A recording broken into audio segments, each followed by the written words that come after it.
Chapter 21, the immune system. Some of the important things that we're going to cover today include fever and inflammation. These are the body's responses to almost any trauma or infection. And for that reason, we're going to see the same symptoms over and over and over again for various conditions. And we'll have to consider that just a little bit of background noise. Instead, you'll be trying to focus on what is specific to that infection or trauma. We'll also talk about the appendix. If anybody tells you that it is a vestigial organ, meaning an organ that has no function, they simply don't know what the function is.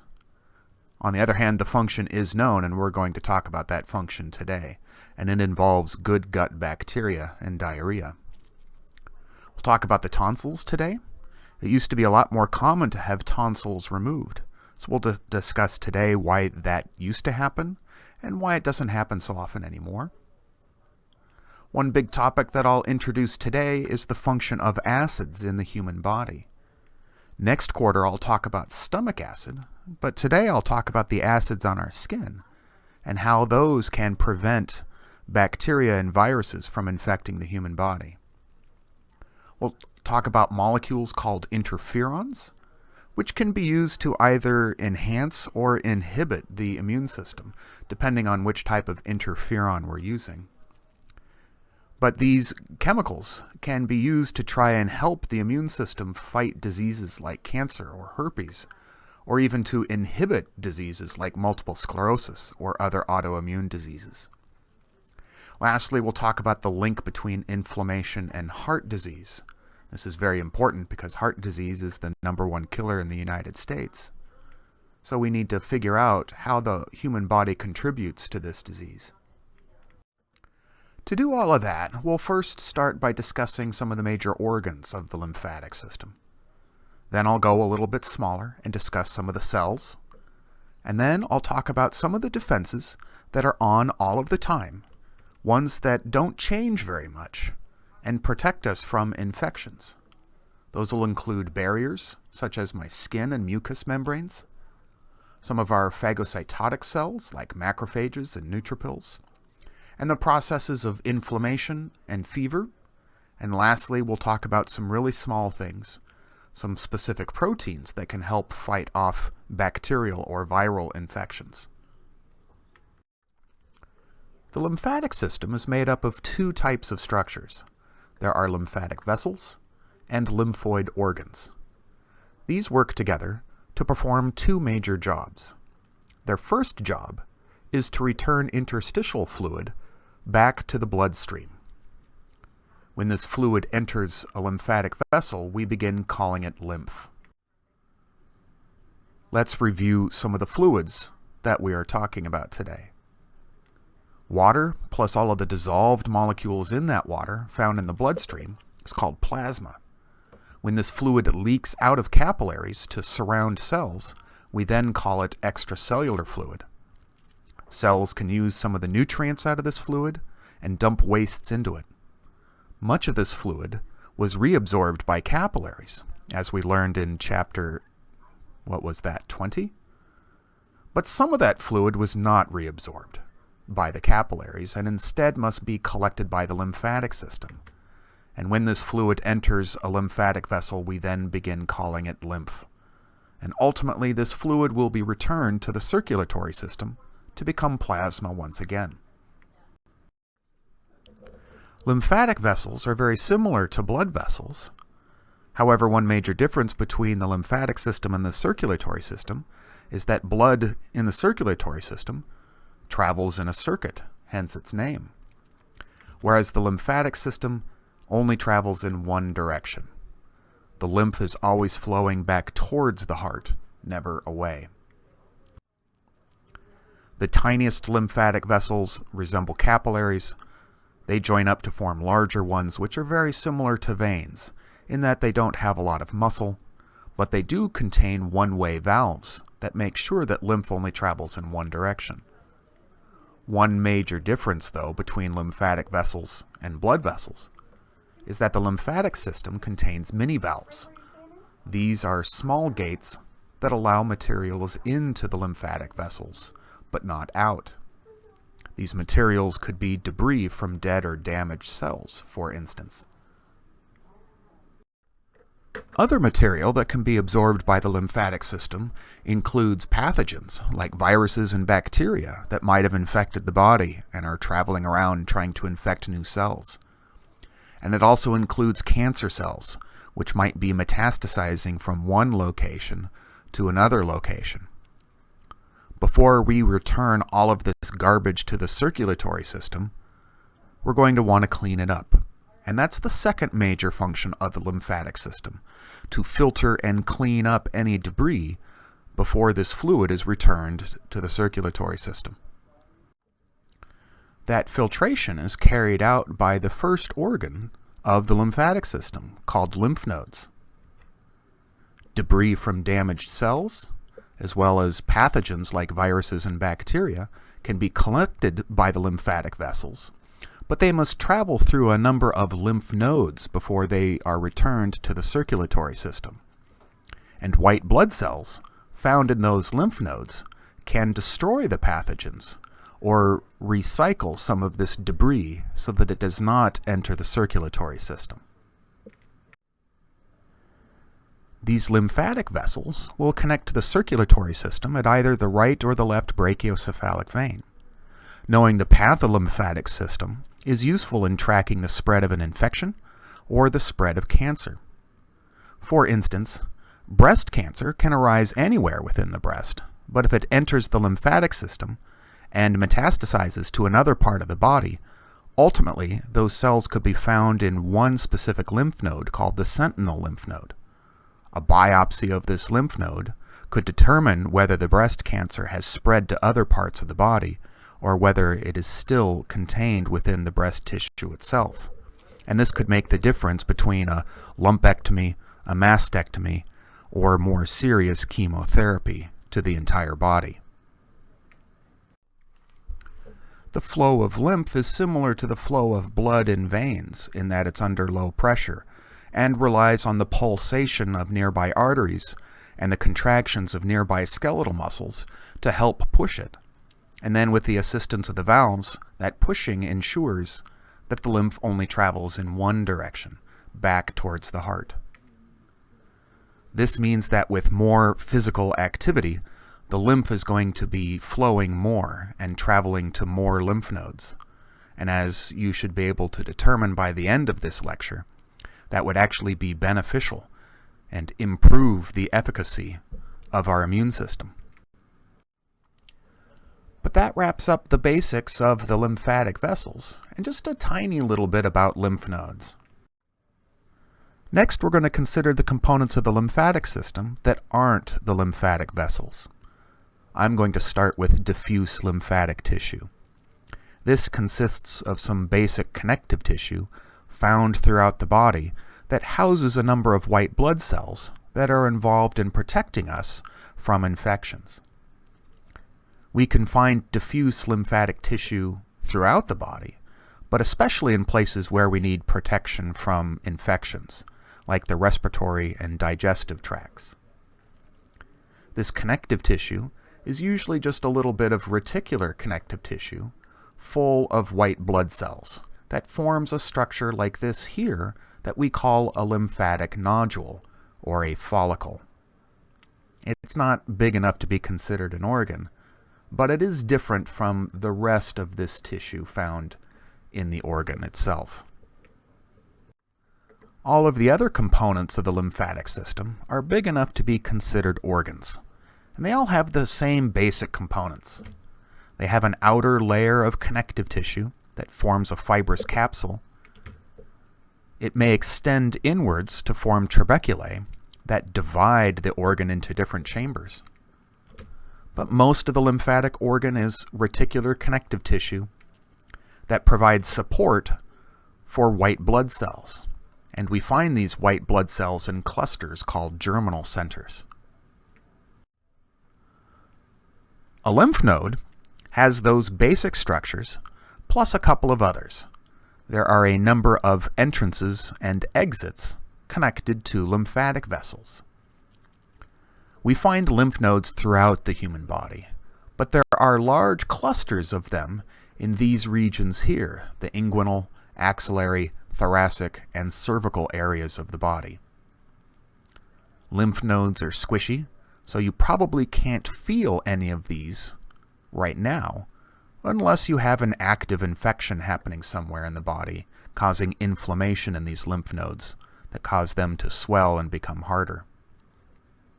These lymph nodes have two basic functions. First is to filter and clean lymph before it becomes blood plasma once again.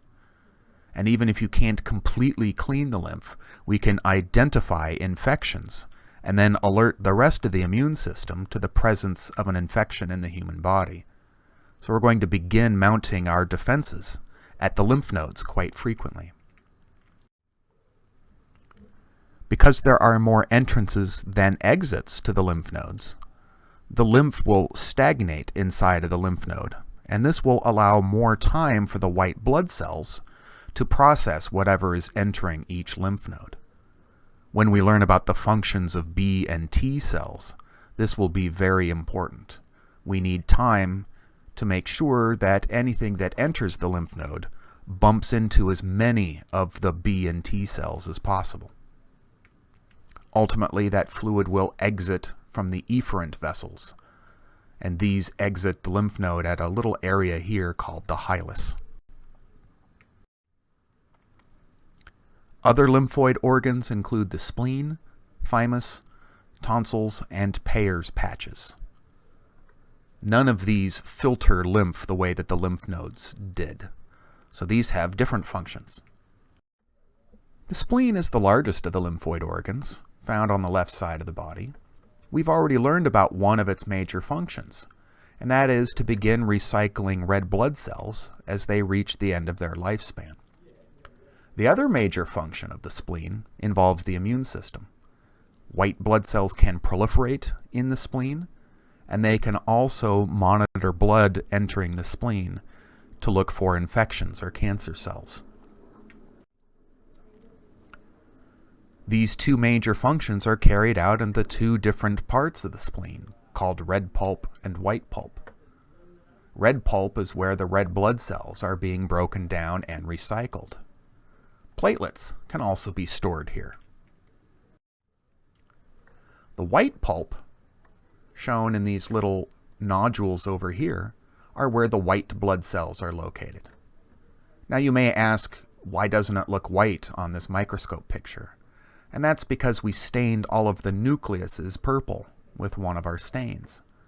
Hence the white pulp in this image here shows up as more purplish, whereas the red pulp, because it's mostly red blood cells, doesn't get as much of the purple stain because red blood cells don't have nucleuses.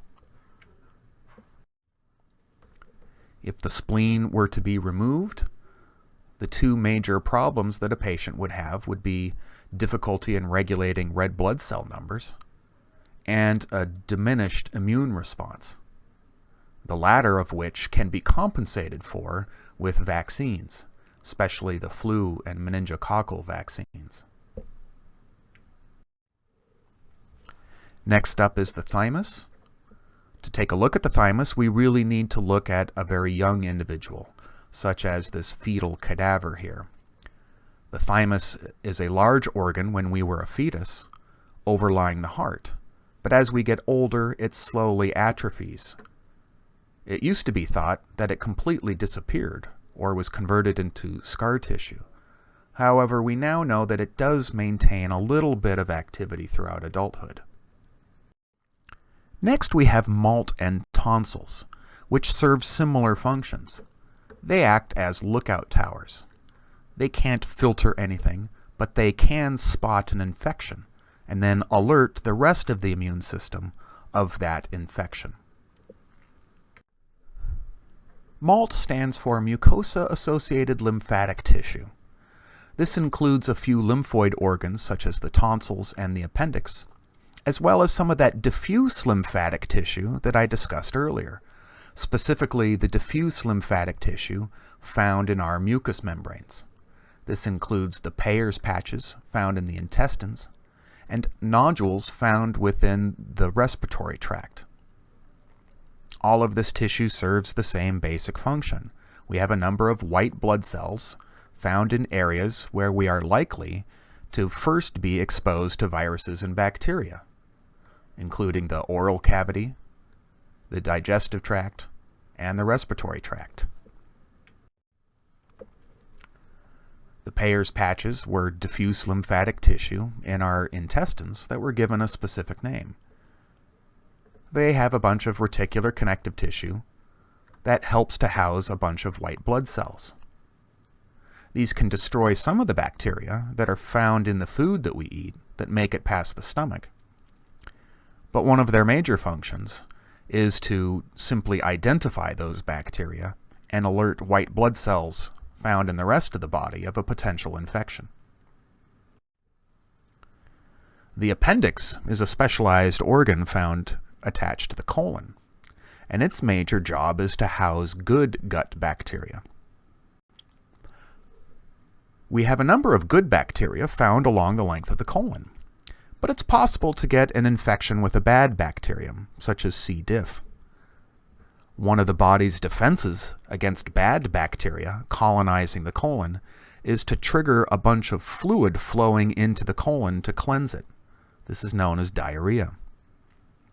One of the major problems of diarrhea is that this then wipes out all of the good bacteria as well, leaving behind a colon that is now ripe for a supra-infection. This would increase the risk of a C. diff infection, which is ironic because that might have been the type of infection we were trying to remove in the first place. So to prevent bad bacteria from colonizing our colon before the good ones can, we keep a reserve of good bacteria found within the appendix. After diarrhea, the good bacteria found in the appendix are going to be the first ones to colonize the colon. And if they completely colonize it, then there's no room left for any bad bacteria to try and start a second infection. These good bacteria living in the appendix are living side by side with a number of white blood cells, which is rather unique if you think of the job of the immune system is to fight bacteria and viruses. Here in the appendix, the white blood cell's job seems to be to protect some bacteria and keep them for when they're needed later. The appendix is a dead-end organ, and for that reason, when diarrhea hits the rest of the digestive tract, the appendix tends to not get flushed out. But that means stuff can get trapped in the appendix, and if a bad bacterium were to get in there, the immune system might mount an attack, causing a bunch of inflammation in the appendix. If this inflammation is severe enough, it could rupture the appendix, and then feces and bacteria would wind up in the abdominal cavity. We call good gut bacteria good only when they're located within the lumen of the colon. If they wound up in our abdominal cavity, our immune system would start attacking them there, causing massive inflammation throughout the body, and this could lead to sepsis and death. Therefore, severe inflammation of the appendix is usually treated with the removal of the appendix. This is a very low risk and low invasive surgery. One thing that we find after an appendectomy is that people are at a slightly increased risk of C. diff infections. This suggests that one of the functions of the appendix is to house good gut bacteria that can help prevent infections by C. diff and other bad bacteria by recolonizing the colon following diarrhea.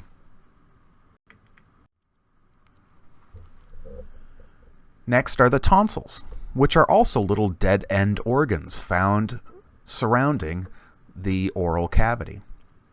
These include the palatine tonsils off to the sides, the tubal tonsils, which are next to the entrances to the pharyngotympanic tubes, the pharyngeal tonsil up at the roof of the oropharynx, and then the lingual tonsil at the base of the tongue. And as you'll notice, these form a ring. The tonsils include a bunch of lymphatic tissue That means reticular connective tissue plus white blood cells. However, the tonsils have openings to them. These openings can trap viruses and bacteria that are trying to enter the human body on the foods that we eat. And then the white blood cells within our tonsils can identify those bacteria and alert the rest of the immune system to be on the lookout for an infection by those pathogens elsewhere in the body. Therefore, the main function of the tonsils is simply to identify infections. They are not filtering food, making sure that it's safe before it reaches the stomach or intestines. We're just identifying some of the things, some of the bad things that might be on our food. Because the tonsils are dead-end pockets, they too can trap bad bacteria, leading to an inflammatory response. And inflammation of the tonsils can be very uncomfortable. For that reason, we used to remove tonsils quite frequently in children. These days, we don't do that nearly so often, only if the inflammation is so severe that it restricts breathing or eating, or if we have a significant number of infections every year.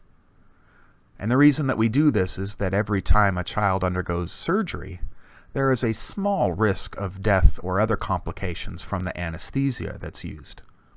It's not a very large risk, but if it's an unnecessary risk, then we like to avoid those sorts of risks. So that covers some of the basics of the lymphoid organs, including the lymph nodes, whose main job was to filter lymph before it returned to the circulatory system.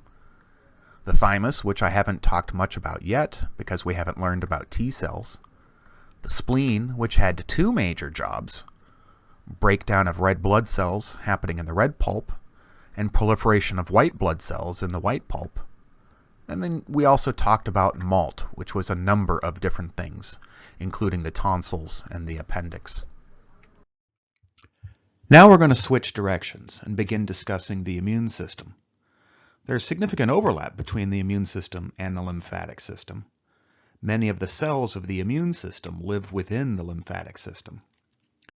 But now the function of this system is to fight off infections and begin the repair of damaged tissues.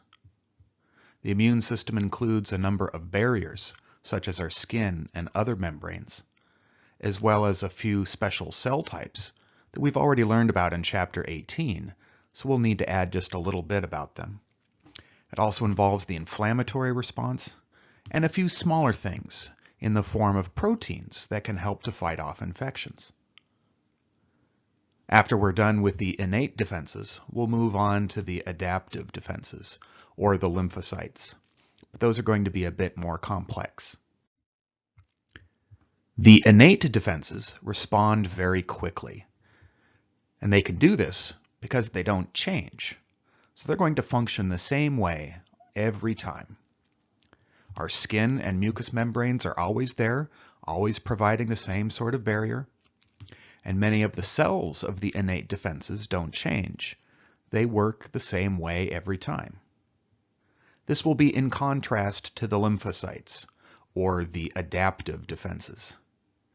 We need to have these sorts of defenses because many viruses and bacteria can mutate very quickly and change, and they might be able to figure a way to get around some of these innate defenses. So by also having adaptive defenses, we can target these sorts of bacteria and viruses, the ones that have mutated to get around our other defenses. The adaptive defenses are going to work against very specific targets, whereas the innate defenses are non-specific.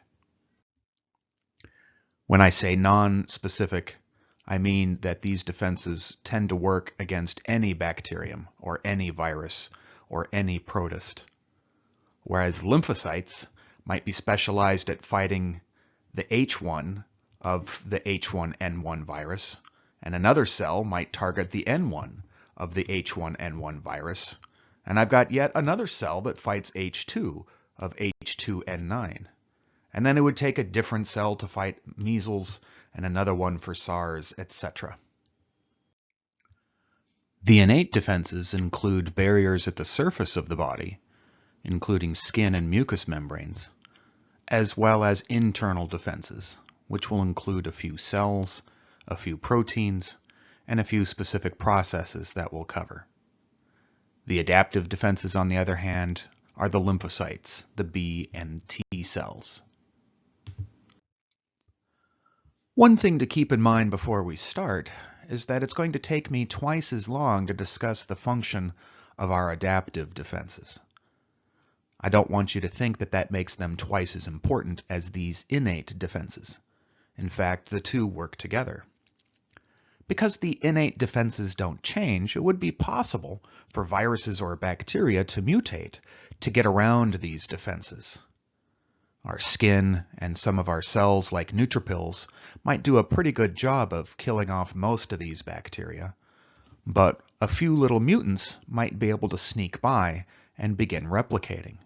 And because the innate defenses don't change, they would never be able to fight off these mutants. That's where the adaptive defenses come in. Because these can change, they might be able to fight off these mutant viruses or bacteria. So why not just have adaptive defenses if they can fight off the mutant bacteria? Well, it's because they're going to be a little slow to respond. And if they were faced with billions and billions of copies of those bacteria, they wouldn't be able to fight it off. So it's going to be important for the innate defenses to get rid of all of the low-hanging fruit, the easy viruses and bacteria, and make sure that the adaptive defenses can focus on just the difficult ones. And together, both halves of our immune system do a very good job of protecting us with every single day. Let's start with the surface barriers. The outer surface of my body is covered by a stratified squamous epithelium that makes a whole bunch of keratin, a tough cross-linked protein that acts as a physical barrier, preventing any viruses, bacteria, or even multicellular organisms like parasites from easily entering my bloodstream. My inner surfaces aren't usually lined with a stratified epithelium, but frequently a simple epithelium of some sort. To aid in their protection, though, these membranes produce mucus, which can trap pathogens and remove them from the body. The skin is also acidic, around pH 4, and this can inhibit the growth of a number of bacteria, especially the ones that would be able to survive at pH 7. Conversely, bacteria that can thrive at pH 4, there are a large number of them living on the surface of my skin right now. Every time I get a cut, they would be able to enter into my bloodstream. They're right there. But because they're specialized at surviving at pH 4, my bloodstream is about 1,000 times too alkaline for them. This is a very effective way at protecting the human body, making sure that environments change. Because we can't prevent the growth of all viruses and all bacteria. If we present them with changing environments, there's a very low chance of viruses or bacteria being able to survive in very different conditions. Skin secretions can also contain sebum, which contains a number of chemicals toxic to bacteria. My stomach contains stomach acid. The pH is even lower in the stomach, down around 2. And it also contains some protein digesting enzymes, and these can destroy any of the bacteria and viruses that hop a ride on my food. There are some bacteria that can survive at pH 2, but once again, if those were to get into my bloodstream, the blood would be way too alkaline for them. Other secretions like saliva and tears contain other antimicrobial enzymes, such as lysozyme, which can break down carbohydrates. My inner linings are also protection against viruses and bacteria. My mucous membranes secrete mucus, which can trap pathogens and debris and any sort of waste, and then cilia that line my mucous membranes can continually push this mucus up and out of my body. helping keep my hollow organs relatively clean. If a pathogen was able to make it past one of those barriers, I've got cells, proteins, and some processes inside the body that might be able to fight them off. The non-specific defenses inside my body can work because viruses and bacteria tend to be very different from any other cell in the human body. For instance, viruses and bacteria may contain carbohydrates in the form of cell walls, whereas human cells do not. So if we simply attack anything with a cell wall, we won't be harming our own tissues, only potential invaders. Many viruses and bacteria produce toxins which are specific to those foreign invaders. So if we target lipopolysaccharide, endotoxins, or other molecules that only pathogens make, we should be able to fight off those pathogens without harming the human body. And lastly, human cells do not contain flagella, with the exception of sperm cells, but as we'll see next quarter, they're kept safely behind the blood-testis barrier. Therefore, the innate defenses can safely attack any cell containing a flagellum. This should only be foreign invaders and not any human cells. Let's start by discussing the cells of the innate defenses. These include the neutrophils, which are the first to respond to any sort of tissue injury or infection. They're attracted to inflammatory molecules released at the site of injury. To get there, they must migrate out of the bloodstream and through tissues. This may require digesting some of the extracellular matrix proteins, or telling epithelial cells to disengage their desmosomes so that the neutrophil can fit through gaps between the cells to get to the site of injury. The funny-shaped nucleus of the neutrophil allows it to squeeze through tight little holes more easily, rather than having to make cell-sized holes or gaps within the bloodstream and epithelial barriers. When a neutrophil gets to a site of injury, it can do one of two things. If it finds a bacterium, it could engulf the bacteria through phagocytosis and destroy it with its lysosomal enzymes. In a more severe situation, the neutrophil might release its granules. Remember in chapter 18, we said that a neutrophil was one of the granulocytes. It has a lot of large vesicles, and these contain DNA and enzymes. The DNA here is used to trap bacteria in a net, and then the enzymes that are released will kill the bacteria. The ejection of all of its DNA unfortunately kills the neutrophil. These are very short-lived cells. Luckily, I can always make more thanks to the stem cells in my bone marrow. Macrophages can also phagocytize bacteria, viruses, and other debris. I have a number of macrophages that roam through the circulatory and lymphatic systems, and others that are fixed, meaning they stay in just one organ.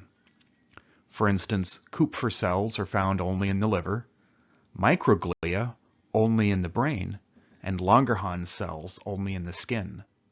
These are macrophages that don't leave those respective organs. Macrophages can also engulf and destroy pathogens. To do so, they must also migrate out of the bloodstream, creating temporary gaps to sniff their way towards a site of inflammation. And if they find any garbage there, they can engulf it and destroy it with their lysosomes. It is not fully digested. This will leave little bits that are going to be important for the activation of our lymphocytes coming up in the next section.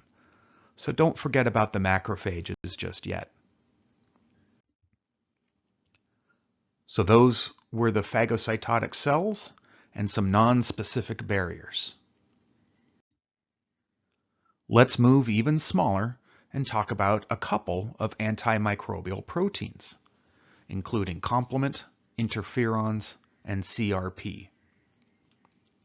These proteins can sometimes attack pathogens directly, or sometimes they indirectly boost other defense mechanisms. Let's start with the interferons. Interferon genes are activated in cells that are infected with viruses. The interferons can then travel to neighboring cells, instructing them to activate antiviral proteins. Let's view this in an illustrated fashion.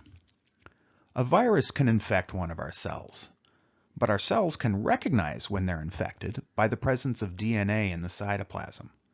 There should only be RNA out there. This will instruct that infected cell to start making and secreting interferon molecules, which can travel to neighboring cells and signal these cells to start expressing antiviral proteins, such as DNA enzymes out in the cytoplasm. Our cells are safe from this because all of the cell's DNA is in the nucleus, and this enzyme is out in the cytoplasm. The significance of this enzyme is when the virus multiplies and tries to infect some of these neighboring cells, they are prepared and can destroy the viral DNA before it has a chance to replicate. Thus, we halt the infection. So why not just express this DNA enzyme all of the time? This answer to that is the same reason why we shouldn't take penicillin all of the time. Viruses would simply mutate to get around this defense mechanism. Therefore, we have here another example of a changing environment. This is very effective at fighting pathogens if we change the environment that they find themselves in. Initially, they find a cell that can be easily infected, but then suddenly all of the cells around become much more difficult to infect. There are a number of different interleukins, and many of them have multiple functions. Another function of interleukins are to amplify other aspects of an inflammatory response. Sometimes too much inflammation can be a problem, such as in heart disease. Recently, doctors have found that using an antibody that targets and blocks the function of one of the interleukins can reduce inflammation. And this reduces the risk of heart disease in patients who are already taking other drugs to help lower their blood pressure. You might ask, why were they using an antibody, which is a very expensive type of drug right now? There are cheaper alternatives. For instance, aspirin is a pretty good anti-inflammatory, and it's a lot cheaper than using a biologic.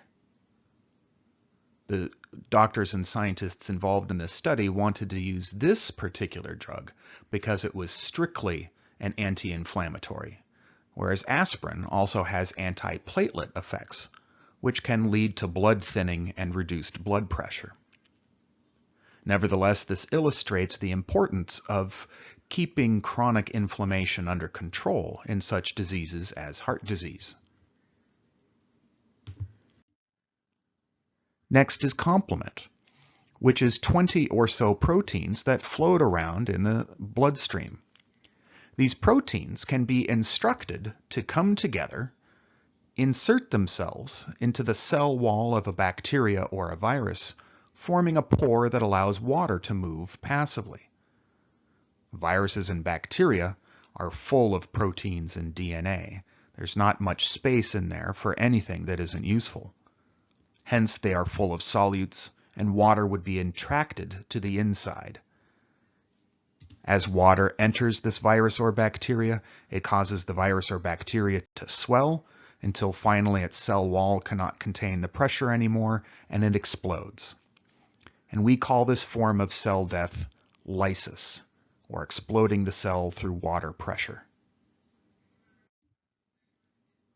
Next is C-reactive protein, or CRP. This is a protein that's made anytime there's an inflammatory response. We don't really care about its function here in this class. We simply care that this is a marker for inflammation. If a patient has inflammation happening in their body for any reason, this will lead to elevated levels of CRP. That inflammation could be signs of a disease like heart disease or rheumatoid arthritis, or it could be signs of an injury. So we don't really know what's happening in the human body, other than the immune system thinks that there's a problem. Those are the three proteins of our innate defenses that I would like to cover: interferons, complement, and CRP. Lastly, we're going to cover a couple of processes that are useful at fighting off infections.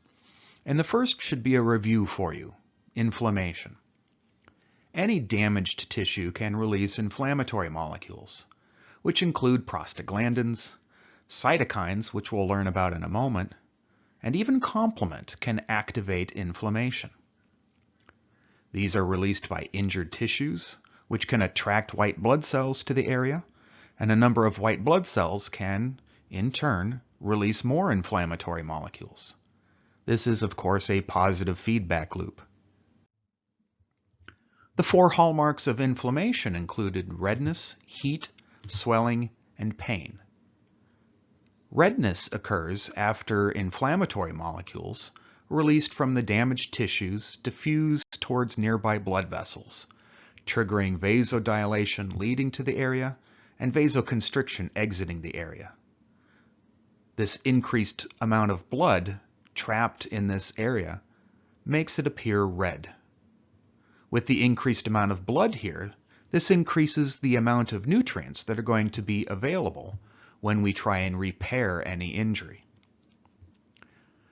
The increased flow of blood into this area will also increase the temperature of this localized spot. And with a bit of increased temperature, this can lead to partial denaturing of enzymes, and this will slow down cell division, both of our cells as well as viruses and bacteria. This will allow our immune system a chance to clean up the area before we start repairing it. White blood cells attracted to the inflammatory molecules will release other inflammatory molecules that increase the permeability of these blood vessels, allowing a lot more fluid to leak into the area. And this induces swelling, which puts pressure on the area. And this increased pressure helps limit the spread of harmful pathogens and their toxins, as well as any cellular contents of our cells that have died in this process. Remember, we don't want lysosomes being released, damaging more cells. It could cause them to die and release their lysosomes, which would damage more cells, and this would be necrosis, or spreading of an injury. Inflammation halts necrosis from occurring. We also just covered the fact that DNA, when it's released from dying cells, can be problematic. This is useful for a neutrophil if it wants to kill a bacterium, but if our own cells are doing this simply because they're dying due to injury or infection, we don't want this spreading too far. Lastly, inflammatory molecules can bind to nociceptors in the area, which usually triggers pain, and this alerts the brain to take it easy on the site of injury until the healing process has fixed everything. Here's my cartoon of all of that. We get an infection, let's say from a virus, and it begins killing some of our cells in an effort to replicate. If we didn't have an inflammatory response, cells dying uncontrollably would release their lysosomal contents and DNA, damaging nearby cells, which would do the same, and the injury would spread. Therefore, damaged cells release inflammatory molecules whenever they die. And these inflammatory molecules can diffuse just a short distance away to increase blood flow into this area and attract white blood cells. The white blood cells can release other inflammatory molecules, which can attract more white blood cells and increase the permeability of the blood vessels. With all of this increased fluid comes redness, swelling, and heat. Other white blood cells will migrate into the area, for instance neutrophils or macrophages, to clean up any viruses or debris that they find, and set the stage for the healing process. The second innate process that we need to cover is fever. White blood cells can also release pyrogens, which are molecules that travel through the bloodstream to travel up to the brain and alert the hypothalamus that there's an infection in process. The hypothalamus will then trigger fever, which increases base body temperature. It also instructs the liver and spleen to sequester useful nutrients, such as iron and zinc. Without a high level of these nutrients floating around in the bloodstream, viruses and bacteria find it difficult to replicate. Fever can also increase metabolic rate, especially in our white blood cells. And because an increase in temperature might partially denature proteins, it can slow down processes like cell division in both our cells and in viruses and bacteria. By slowing down the growth of pathogens, it makes it easier for our immune system to wipe them out. So that concludes the innate defenses. The next two sections are going to cover the adaptive defenses, but now would be a very good time to take a break, as we still have a lot more to go through. Welcome back. In this second part of the lecture, we're going to be focusing in on the function of B cells. Along the way, we can ask the question of why weren't Native Americans capable of developing an immunity to smallpox? This is an example of a question that gets at how much of our immune system is dependent upon genetics, things that we inherited from our parents, and how much of it is due to other factors. We can ask the question why women are more likely to suffer from autoimmune disorders. These are diseases where the immune system is too powerful. We can also talk about the use of antivenoms and how they can only be used once per patient. Along the same lines, we could ask if people could potentially develop an immunity to rattlesnake venom the way that they could develop an immunity to chickenpox. We can ask whether they could develop an immunity to other poisons like cyanide as well. In learning how antibodies function, we'll be learning the basics of how vaccines work. And I do not teach the controversy over vaccines and autism because there is no controversy. I'm going to focus on the science. Many of your patients might believe that vaccines cause the diseases that they try to prevent, and that's just not true. However, we can ask what led these people to believe that and counter those arguments. And lastly, an important topic that we'll be discussing today is herd immunity. And in doing so, we can ask who is put at risk when parents skip vaccinations for their children. In fact, we can ask whether you might be working around newborns, cancer patients, or the elderly. And in all of these cases, having everybody else vaccinated is going to be very important. To do all of this, we'll briefly compare B cells versus T cells, our two major types of lymphocytes. And we can talk about how they can adapt to specific targets and amplify their responses. In fact, much of what we learn about B cells in this part of the lecture is going to be true for T cells in the third section of this chapter. But in this part, we'll focus on what are antigens versus what are antibodies. We already had a brief introduction in chapter 18, but now we can go into a lot more detail. To do so, we'll have to talk about heavy and light chains, variable and constant regions, and I'll discuss 3 of the 5 major types of antibodies. And lastly, we'll talk about how vaccines function as well. Let me begin with a broad overview of what the immune system is up against. The DNA that we inherit from our parents is never going to change, and yet within that DNA must be instructions for fighting off infections. Infections that are going to change over the years. We don't know what those pathogens are going to look like, where in the body those infections might occur, or when those infections might occur. To help explain this, I've got a little analogy. Imagine that your final exam for this class was going to be cumulative for both BI 231, 232, and 233. Next, imagine I wasn't going to tell you where the questions were going to be given. I was just going to scatter them around campus. And let's say I was going to scatter them at different times during finals week. If I let everybody in the class work together, you might be able to conquer such an exam. Working as a group, you might all agree to meet in the library. Then some students would run around campus looking for the questions to bring them back to the library to see if anybody can answer them. Some of you might be really good at answering questions about the skin or the bones or the muscles.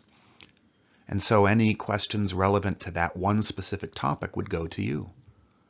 Other students might just be good at answering multiple choice questions. So if nobody knew the specific answer, it could be given to the people who have a more generalized approach to test taking. And working together, you might be able to find all the questions and answer enough of them correctly to score a passing grade. In my metaphor, the library represents the lymphatic system, a centralized location where cells can congregate and work together. For the students who are capable of answering multiple choice questions pretty well, these represent the innate defenses, branches of the immune system that work the same way every time. But then the students who are answering specific topics, these students represent the adaptive defenses, the B cells and T cells that we're learning about next. Lastly, the students who are running around campus looking for the questions to bring them back to the library, these students represent antigen-presenting cells, cells that can show off antigens to the B and T cells. B and T cells are both lymphocytes. The T cells are those that mature in the thymus, whereas the B cells mature in the bone marrow and produce antibodies. We could also say that B cells are part of the humoral defenses. That means the antibodies that they make get dumped into one of the body's humors or liquid containers. In this case, it's the plasma of the bloodstream. T cells, on the other hand, represent the cellular-mediated branch of our adaptive defenses. We're going to see that T cells don't dump stuff into blood plasma. They go directly after our own infected cells. Both are going to target specific antigens. An antigen is a large molecule that the immune system recognizes as a foreign object. Antigens are typically proteins or carbohydrates. One bacterium, for instance, might have a number of different proteins on its cell surface, and these proteins have unique shapes. B cells will be able to make antibodies that stick to these antigens. And that's because the antibody is going to have an active site that fits the substrate, a unique bump on these antigens. So the antigens are the actual proteins or carbohydrates that the antibodies can stick to. Each little bump that one antibody sticks to is called an epitope. Your textbook calls them antigenic determinants, but in medicine you will hear epitope more frequently. Both are correct, so I would accept either one on an exam. This image here from our textbook illustrates that antigens typically have more than one epitope, and for that reason multiple antibodies can stick to the same protein or carbohydrate. To be an epitope, a protein or carbohydrate has to have a unique bump that's large enough to fit and fill the active site of an antibody. Really simple molecules like metals and plastics are too flat. They're not bumpy and unique enough to fit into any active sites. And for that reason, many metals and plastics can be used in surgery, implanted into the human body without any risk of triggering an immune response. For instance, a titanium hip should not trigger B or T cells to attack it. Similarly, really small molecules are too small to fit into an active site of an antibody. Hence, people cannot develop a tolerance to any of these examples here, like cyanide, or hydrochloric acid, or ethanol, or morphine. We might be able to build up a tolerance to some of these chemicals, thanks to the activity of the liver and the brain, but we can't build up an immunity to them the way we can build up an immunity to chickenpox or measles. Next, I'm going to offer up another metaphor, and that is that antibodies are kind of like hermit crabs. My hermit crab here has 2 claws for pinching. They are identical to one another. These are going to be analogous to the antigen binding sites of an antibody. My hermit crab is also going to have a shell, and this shell we're going to call the constant region. If you looked at a bunch of different hermit crabs on the beach, you might notice that all of their claws are different from one another. Hence, we're going to call those the variable regions. But their shells might be identical. That's why we're going to call those the constant region. This is how the variable and constant regions were named. A snapshot of the immune system was taken, and it was noticed that if you looked at all of the different antibodies, there were constant parts and then there were variable parts. Here's where things are going to get a little confusing. Our hermit crab can change shells. If you were to look at that same crab over its lifetime, it might switch from one shell to another shell. This means that the constant regions can change. But that hermit crab has the same claws, which means the variable regions stay the same. Confused yet? Well, you probably should be. Just keep in mind that variable and constant were named by looking at a picture at one point in time of all of the antibodies in the immune system. We, however, are going to be looking at B cells over their lifetime, and we're going to see that they can swap out their constant regions. They have 5 different possible constant regions. But if you looked at all of the different B cells, they will all make unique antibodies with unique variable regions. So if we look at 3 different B cells at one point in time, we might notice that all of their shells looked the same, but all of their claws looked different. Hence, we said variable and constant regions based off of this time point here. But if we could look at those B cells later in their lifespan, we might notice that they've swapped out their constant regions. They've changed shells, and maybe changed shells again. With that analogy in mind, let's take a look at the structure of antibodies. Each antibody has 2 identical heavy chains plus 2 identical light chains. These are polypeptides held together with disulfide bridges. And up at one end of the antibody are 2 identical antigen binding regions. We have the same active site on one side and the other side. The heavy chains each contain a constant and a variable region, as do the light chains, a constant and a variable region. Remember, the variable region of one light chain is the same as the variable region on the other light chain, but that'll be different from the variable region on the heavy chain. It's the variable regions that make up the antigen binding domains, and the constant regions that make up the constant portion of the antibody. There are 5 constant regions to choose from. Hence, we're going to say that there are 5 different classes of antibodies. However, we're going to have millions of different variable regions, meaning we'll have millions of different antigen binding domains. So each B cell makes one unique antibody. It has to pick one of the 5 constant regions, but the variable regions will be different from any other B cell. And at some point in its life, it may change. It'll swap out one constant region for another, and the antibody will look different. For instance, Instead of being on the surface of the cell, we now start secreting this antibody into the plasma. It still has the same antigen binding domains, so it'll still recognize the same target.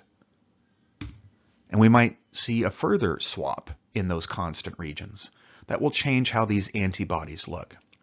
Rather than being that pentameric or snowflake shape, we can start secreting monomers.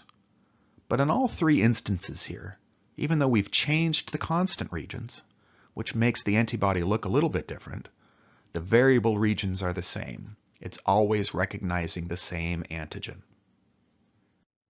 Let me begin by discussing how antibodies can be useful in fighting off infections. They don't do so directly. They act as a tag to identify a pathogen, and then other mechanisms will actually destroy that pathogen. There are 4 mechanisms by which antibodies function in the plasma. Those are neutralization, agglutination, opsonization, or you can call that precipitation, a word you may have learned in chemistry class, and lastly, complement fixation. Complement is 20 or so proteins floating around in the bloodstream, minding their own business. But when an antibody recognizes an antigen, the constant region can attract those proteins, instructing them to form a pore within the cell wall of that virus or bacteria. And then water enters, destroying that pathogen by lysis.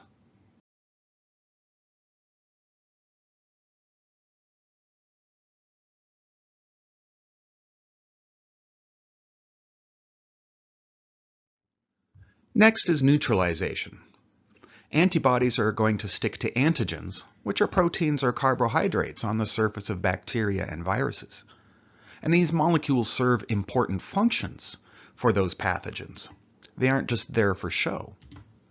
For instance, a protein might allow this virus to attach to human cells and infect them. As this virus replicates, it needs those little leg proteins to attach to and infect more cells. If those little leg proteins were to become covered in antibodies, they would no longer be able to stick to one of our cells. So this has neutralized the virus. It is no longer capable of infecting more human cells. Next is agglutination, and this process takes advantage of the Y shape of the antibody. Remember, each antibody has 2 identical antigen binding domains. For instance, this antibody here might be able to bind to the tail of a virus, but it could bind to a second tail over here. And this one can bind to the head region of this virus. Of course, it could bind to a second head region. And when we allow these antibodies to bind to 2 copies of their antigen, it forces the virus to agglutinate, or form a large cluster. And this large cluster of antibodies and antigens together is not going to be able to infect any more cells. It just stays in place. Aha, but we're not done yet. This large cluster of antibodies and antigens is big enough for a macrophage to recognize and gobble up.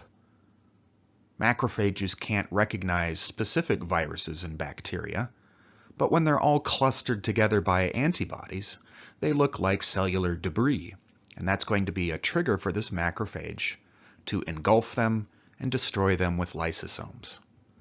So we call this precipitation or opsonization. Individual viruses might be water-soluble and can swim around in our extracellular fluid. When a bunch of them are clustered together by antibodies, they drop out of solution. In chemistry class, we call that precipitation, but in medicine, we often call it opsonization. I don't care which of these 2 words you use on your exam.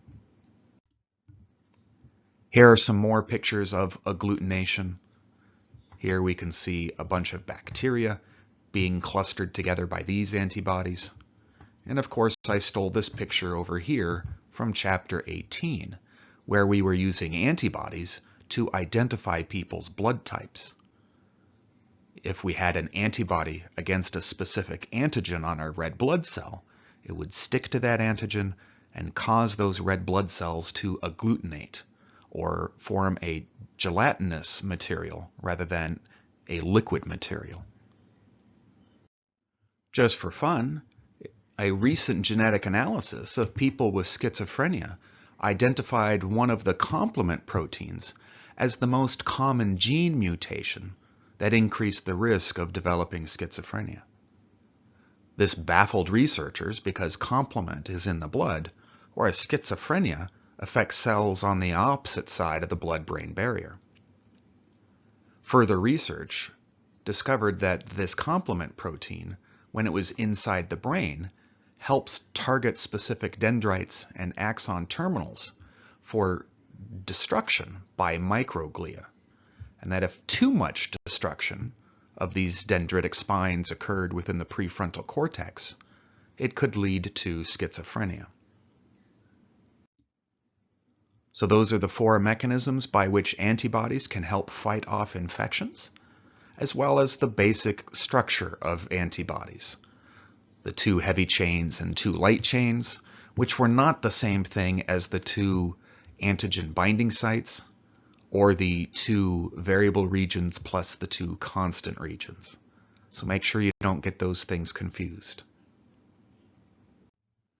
Now that we know what antibodies look like and how they work, let's talk about how they're made. Remember that human cells all contain identical DNA. So the human body started off with some stem cells that were going to turn into B and T cells. And early in fetal development, these stem cells divide, making a whole bunch of immature lymphocytes, all with the exact same DNA. The average human makes about 10 billion different antibodies, and yet we only have 30,000 or so genes in our nucleus. So we certainly can't have one gene for every one of these different antibodies. But that's okay, we wouldn't want that anyway. Our DNA doesn't change, whereas viruses and bacteria can mutate very quickly. So to increase the diversity of all of our antibodies, we're going to take some of the parts of our DNA and shuffle them randomly. We're going to call this somatic recombination. After making 10 billion identical immature lymphocytes, they're all going to undergo this somatic recombination step, where they shuffle the variable regions of DNA for both the heavy chain and the light chain. In my little metaphor over here, our variable region could contain one of these 3 colors, plus one of these 3 shapes. We're going to use enzymes to cut up this DNA, get rid of most of it, but then randomly glue a few of these parts back together to form a variable region. And we can then attach that DNA to the DNA of a constant region, and we have finished making the gene for the heavy chain, which we would transcribe 2 copies of. We do the same thing for the light chains, shuffle the variable regions, glue it on to a constant region, and for purposes of simplicity, let me draw it looking the same, and I now have an antibody that can recognize a yellow triangle. To further increase the variability, when B cells are undergoing somatic recombination and shuffling their DNA and gluing it back together, they're prone to making some mistakes. These mutations actually increase the variability of our variable regions. Remember, we're only doing this for the variable regions of our antibodies. We're not shuffling the DNA that encodes for important enzymes like DNA polymerase or anything else like that. The constant regions are not shuffled, but we're going to start off choosing the first constant region, which will make an IgD class of antibody. And so these antibodies, all with unique variable regions, are expressed on the surface of these B cells. And I now have billions of B cells, each of which makes a unique antibody. Out of my billions of different B cells, many of them may be totally useless over the course of my life. There's no guarantee that when one B cell shuffles its DNA that it'll come up with something useful. So many of my B cells are never going to do anything. Some of them, just by random chance, might shuffle their DNA so that the antigen binding site fits an antigen that's found on a disease that I might actually get exposed to, like chickenpox or measles. So those are going to be B cells that I'd like to have a lot of. But because I'm randomly shuffling my variable region DNA, I might accidentally wind up with some antibodies that could bind to antigens that are found in my own body. Proteins in myelin, for instance, or things found in my synovial fluid. I don't want these B cells. So before I let my B cells out and fight stuff, they're going to need to go through a second step. That second step is called the self-antigen challenge. Let's focus on 3 hypothetical B cells. One that can recognize yellow triangles, one that can recognize green squares, one that can recognize red circles. These B cells, having randomly shuffled their DNA and gone through the somatic recombination step of immunocompetency, must now go through the second step, or the self-antigen challenge. They leave the bone marrow, traveling through this fetal circulatory system to see if they stick to anything in this fetus's body. And if they do, that B cell becomes activated. And then they all travel back to the bone marrow. And the one B cell that was activated might be really excited because it got to stick to something. And it signals to the bone marrow that it has become activated and it found an antigen. And that particular B cell is instructed to undergo apoptosis. Hence, we eliminate all self-reactive B cells in this self-antigen challenge. Any B cell that's stuck to something should be eliminated.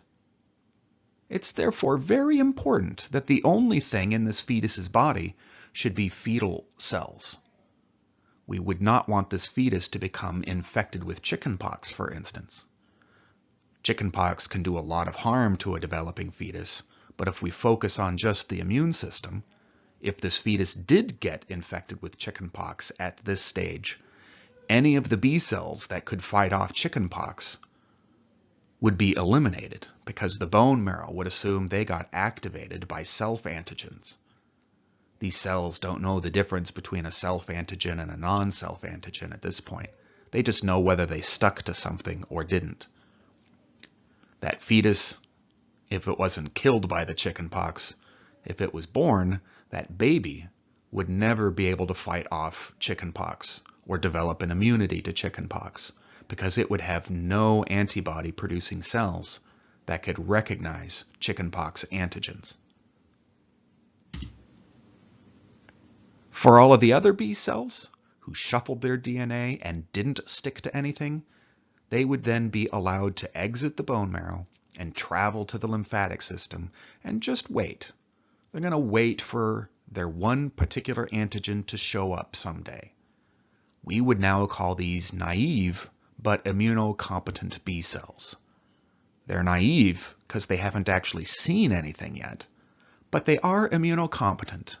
From here on out, if they bind to an antigen, they're going to try fighting it off, rather than being eliminated like that first one was. So by the end of immunocompetency, we've shuffled the DNA and eliminated all of the self-reactive B cells. And I've oversimplified by saying they all are instructed to undergo apoptosis. In reality, some of them might simply be turned off, or they might be instructed to reshuffle their DNA and try again. The important take-home message from this is that if there are any errors here, we might allow a B cell to survive that could recognize a self-antigen, and this could lead to an autoimmune disease. But if this step goes according to plan, then we should not be at risk for any autoimmune diseases. The other cells, the non-reactive cells, are immunocompetent but naive, and they can exit to await activation in the lymphatic system. So to gain immunocompetency, a B cell must shuffle its DNA first. We call that somatic recombination. And then it must undergo a self-antigen challenge before it becomes a naive but immunocompetent B cell. This is occurring when we were a fetus or shortly after we were born. And for that reason, we typically don't give vaccines to newborns. We have to wait until we're sure that the immune system has fully matured. Next, let me cover the 5 classes of antibodies.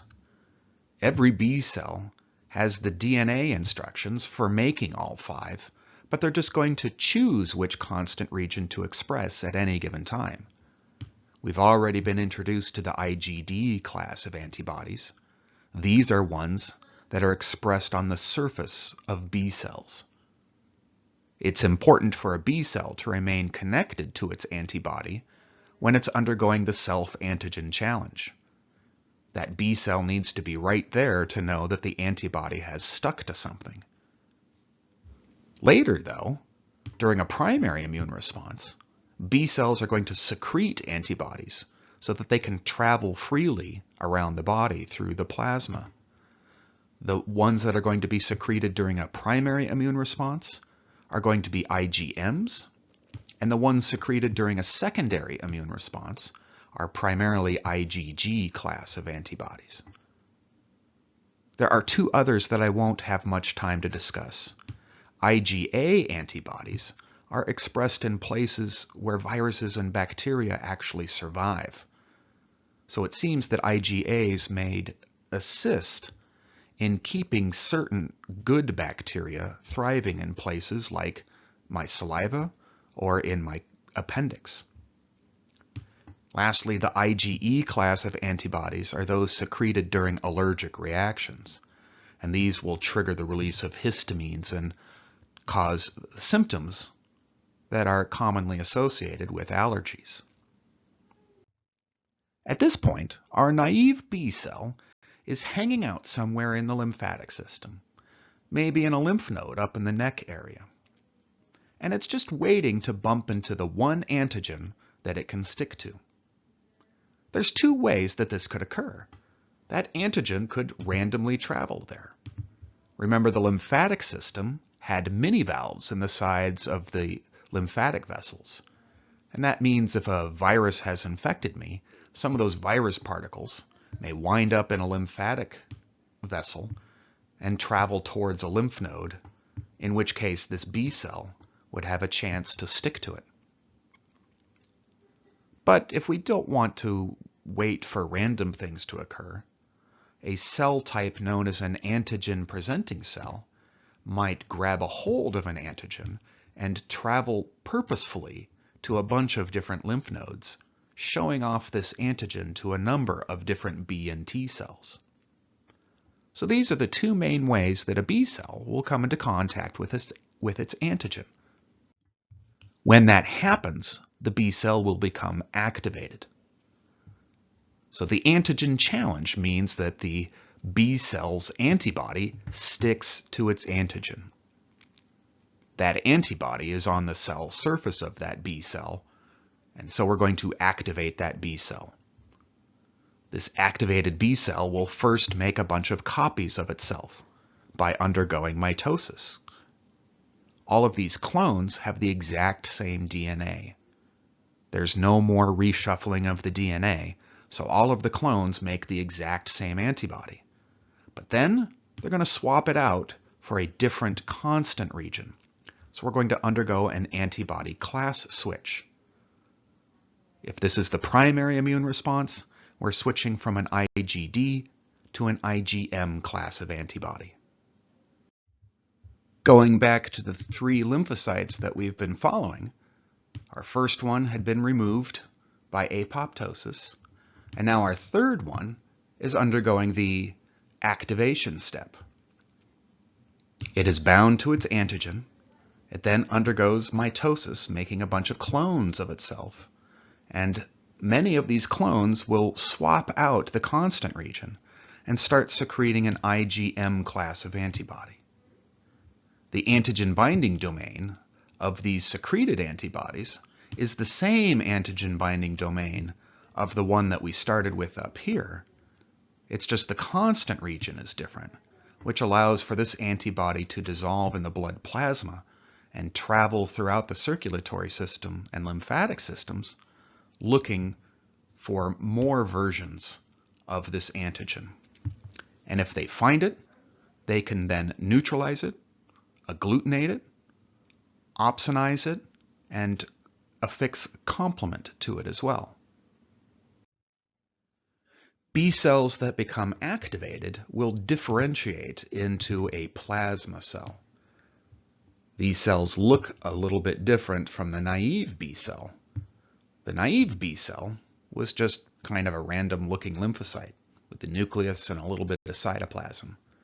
But when activated, they undergo some changes, and this plasma cell over here has a whole lot of rough endoplasmic reticulum and Golgi apparatus. These organelles are the ones that are needed to translate and secrete proteins. And that's the one job of this plasma cell, to secrete antibodies. And in fact, it can secrete about 2,000 antibodies every second into the blood plasma. Most of the clones of our original activated lymphocyte will become those plasma cells, the ones that differentiate and start secreting antibodies into the blood plasma. These cells won't live for very long. In a couple of weeks, they will begin to die off. Some of the clones, however, do not differentiate into plasma cells. Instead, these become memory cells. Ideally, I would have these memory cells for the rest of my life, but in reality, these cells will eventually die off as well. Hence, we will see certain vaccines will need to be given boosters decades later. Nevertheless, the job of these memory cells is to persist and stick around in the lymphatic system and await activation a second time. If we get exposed to the same antigen the second time, these memory cells are going to respond a little bit differently. For starters, I've got more of them than I had the first time, so my response is going to be bigger from the get-go. But these memory cells can undergo mitosis and generate even more plasma cells than I did the first time, and these plasma cells will secrete a different class of antibody during a secondary immune response. We will see mostly IgGs, whereas in the primary immune response it was mostly IgMs. This means that my primary immune response is not nearly as effective as my secondary immune response. In my oversimplified example, we started off with just one naive B cell. So it's going to take that one cell a long time to undergo mitosis to make enough plasma cells to be effective at fighting off that infection. What we see is that with a primary immune response, there's a lag period. It takes several days after the antigen challenge before we really start secreting antibodies, and we don't reach peak antibody levels until about 10 days after the initial exposure. The antibodies that we make most in the primary immune response are those snowflake-shaped IgM class of antibodies, which are a little bit less effective than the IgGs. Nevertheless, after 10 days, these antibodies should be fighting off that infection very well through our neutralization, precipitation, complement fixation, and agglutination steps. Once we fight off the infection, those plasma cells will begin to die and our antibody levels will go back to baseline. I will have some memory cells left over, and in a secondary immune response, those memory cells are going to respond more quickly. And because I had more of them, the lag period is going to be much, much shorter. They begin undergoing mitosis within hours rather than within days. And so I reach peak antibody levels just a few days after being exposed to this antigen the second time. And the levels of antibodies that are produced are 1,000 times higher or more, and they're mostly the IgG class of antibody, which is more effective at traveling through the circulatory and lymphatic systems quickly and identifying infections and stopping them. This graph here tries to illustrate what I just said on the previous slide. In our primary immune response, there's a lag period before we start producing large levels of antibodies, and it takes about 10 days before I reach peak antibody levels. And once I start fighting off this infection, those antibody levels can then decline to baseline.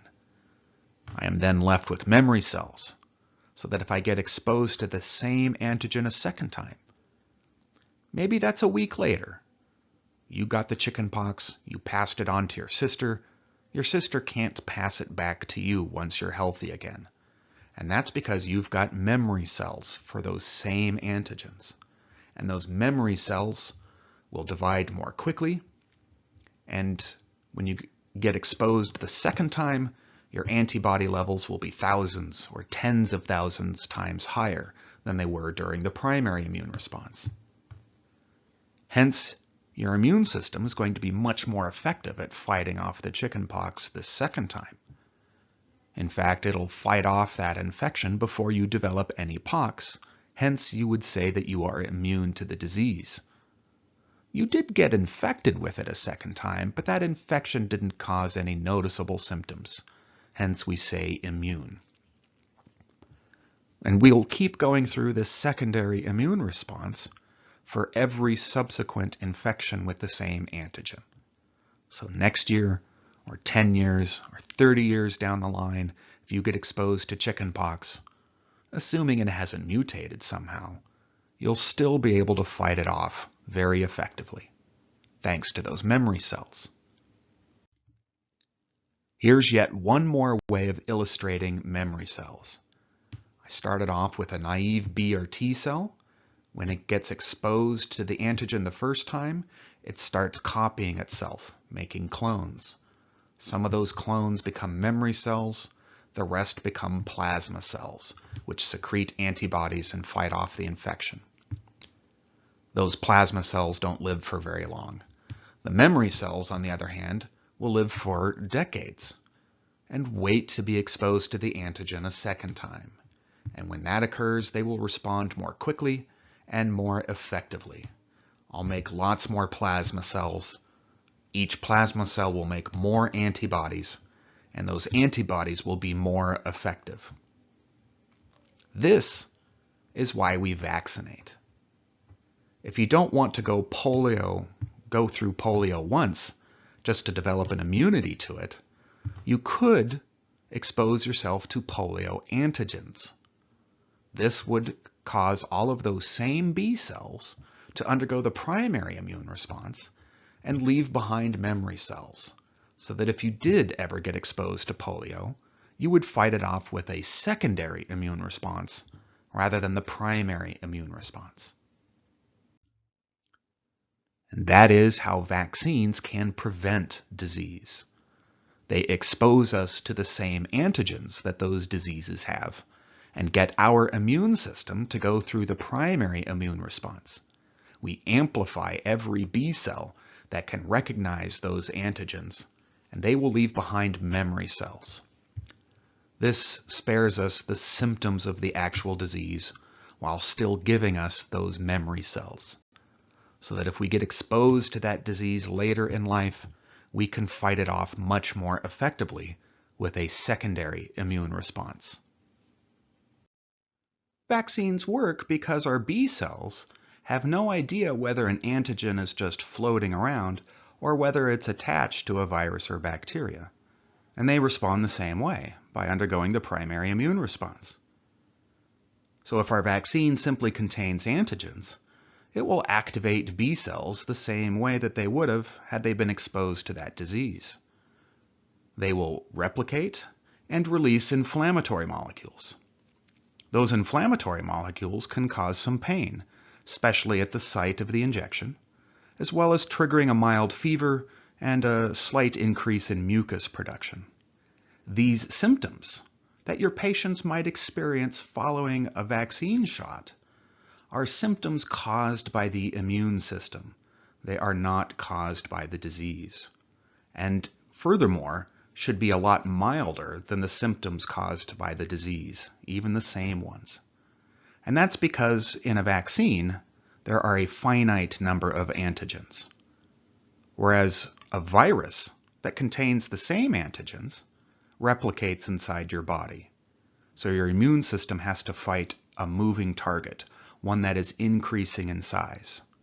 Hence, your B cells would have to release a lot more inflammatory molecules before they finally finished off all of the viruses after they had been replicating for days.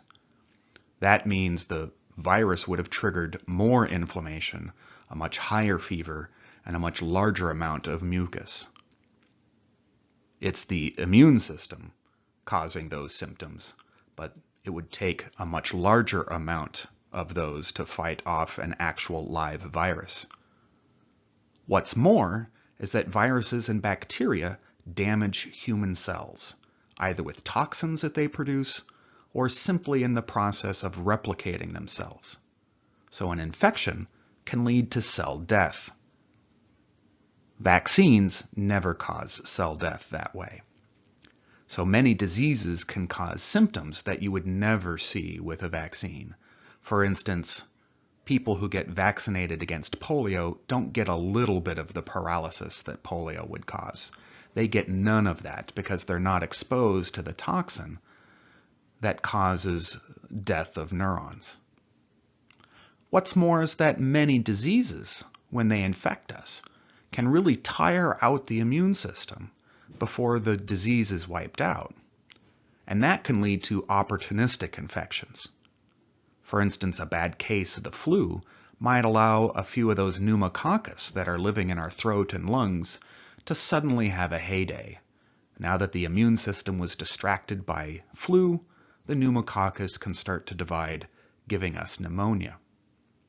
Vaccines would never do that. They don't trigger a powerful enough immune response to really tire out the immune system, allowing superinfections to occur. So some of your patients might think that, for instance, the flu vaccine gives them a little bit of the flu. It might give them a mild fever and some pain, but it is definitely not the same as getting the flu. The testable piece of information on this slide is that vaccines contain the antigens of viruses or bacteria. There are a number of different ways to expose the human body to those antigens that I'd like to go over quickly. I'm not going to test you on the various mechanisms by which we make vaccines. The simplest and cheapest way is to simply grow up a bunch of bacteria or a bunch of a virus and then boil it. Boiling should kill off most of those viruses or bacteria, causing all of their proteins to denature. This is quick, but there's no guarantee of 100% kill. Therefore, you wouldn't want to make an HIV vaccine this way. Mostly dead HIV is not a very savory prospect. Another downside to these types of vaccines is that all of the proteins are denatured, which could change the shape of those antigens. Hence, there might be a bunch of B cells that could recognize these antigens here, like this triangle or this circle, but once they become unfolded, those B cells no longer recognize them. Still, even an unfolded protein can trigger an immune response. So the heat inactivation is our simplest and cheapest way of developing a vaccine. Another way is to take a live virus and mutate the really deadly proteins, maybe the toxin that causes paralysis. MMR and chickenpox vaccines are made this way. This is more expensive, but because the other antigens are still in their native conformation, it means my immune response is going to be a bit better. One of the dangers of this, though, is that viruses and bacteria can mutate, and mutations can go both ways. If you mutated a protein to become non-functional, it might mutate to become functional once again. So for really dangerous pathogens, like anthrax or diphtheria, we don't want any sort of live virus whatsoever. So we take some of their antigens and take the DNA for those and make yeast express those antigens. And we can then collect these antigens and inject them as a vaccine. Lastly are DNA vaccines, which currently aren't used in humans. But you can get the DNA for these antigens, and rather than getting yeast to express these antigens, you can just dump this DNA into the bloodstream, and then some of our cells will begin expressing those proteins. When we learn about T cells, you can find out what happens to those proteins. But what's going to happen is that both B cells and T cells will be activated by a DNA vaccine. Another benefit of DNA vaccines, besides being better at activating T cells, is that DNA is very stable. In all of these other cases, you've got protein. And the same way that you can't just leave a steak out at room temperature for a week, you have to keep all of these proteins refrigerated, or they tend to go bad and spoil. DNA doesn't spoil. You can mail DNA through the post office to the other side of the world, and it'll still be functional. Next up is passive humoral immunity. If somebody were to be bitten by a rattlesnake, for instance, if they lived for 7 to 10 days, their B cells that could recognize the rattlesnake venom would undergo the primary immune response and begin neutralizing that toxin. However, your typical rattlesnake bite victim doesn't have 7 to 10 days to wait for a solution. They're going to die much more quickly than that. So they can't wait to build up a natural immunity. We can use antibodies from other animals, though, to give them an artificial immunity. And this is passive humoral immunity. We can expose chickens or other animals to small doses of a venom. Not enough to kill the animal, but enough for it to undergo its primary immune response. And it would start generating antibodies against those venomous proteins.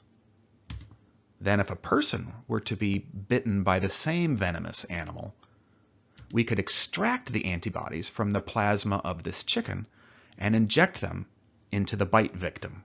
And those antibodies could then neutralize the venom, saving the life of our patient. Unfortunately, these chicken antibodies are antigens themselves. Our patient will undergo the primary immune response against those chicken antibodies. And this will leave behind memory cells against chicken antibodies. So if we were to try and use the same antivenom a second time, our patient would undergo a secondary immune response and wipe out those antibodies very quickly. And they wouldn't be able to neutralize the venom from their second rattlesnake bite. Luckily, we can use other animals to generate antibodies as well. So if we used a chicken version of the antivenom first, we could use a goat version the second time, or a horse, or a bunny rabbit. Eventually, though, we're going to run out of animals to use to make antivenoms, so our patient is ultimately only going to be able to be bitten by rattlesnakes so many times before there's no more medicine for him or her.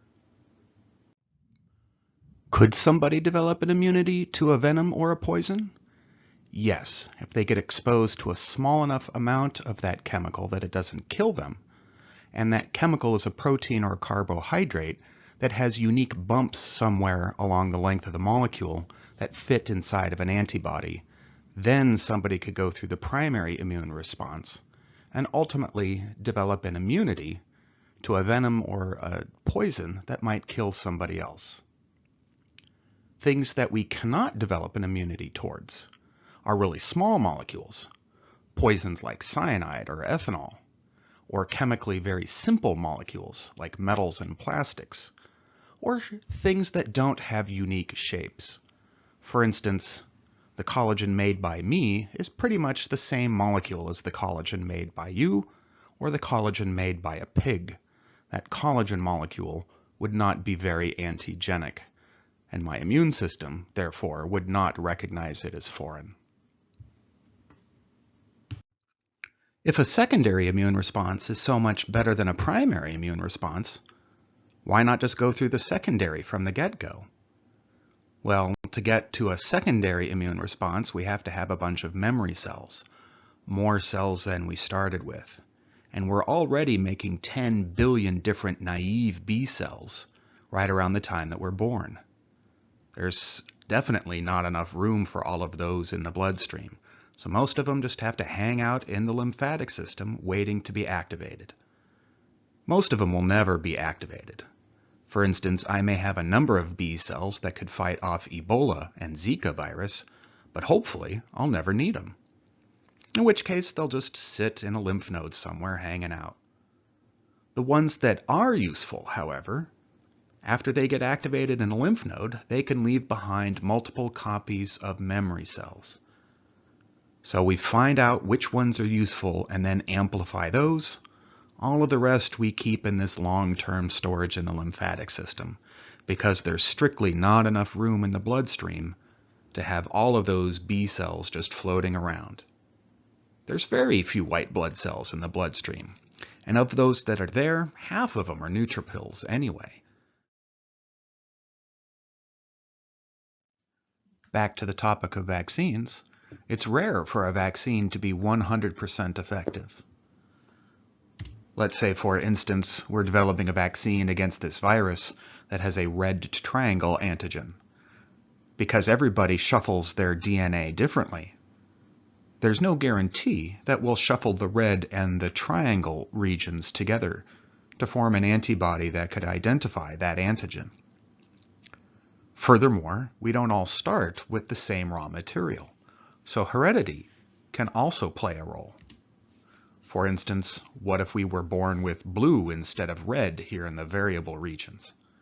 This is what we inherited from our father and mother. There's no way that we could shuffle these variable regions together to come up with red triangle. So in a population, there can be a number of people who can develop an immunity to a disease and some that can't. This is another example of a changing environment. Only now the environment is changing within a population rather than within a single individual. If a disease can infect some of us, there's no evolutionary benefit for it to mutate so that it can get around other people's defenses. That might make it less capable of infecting the first people.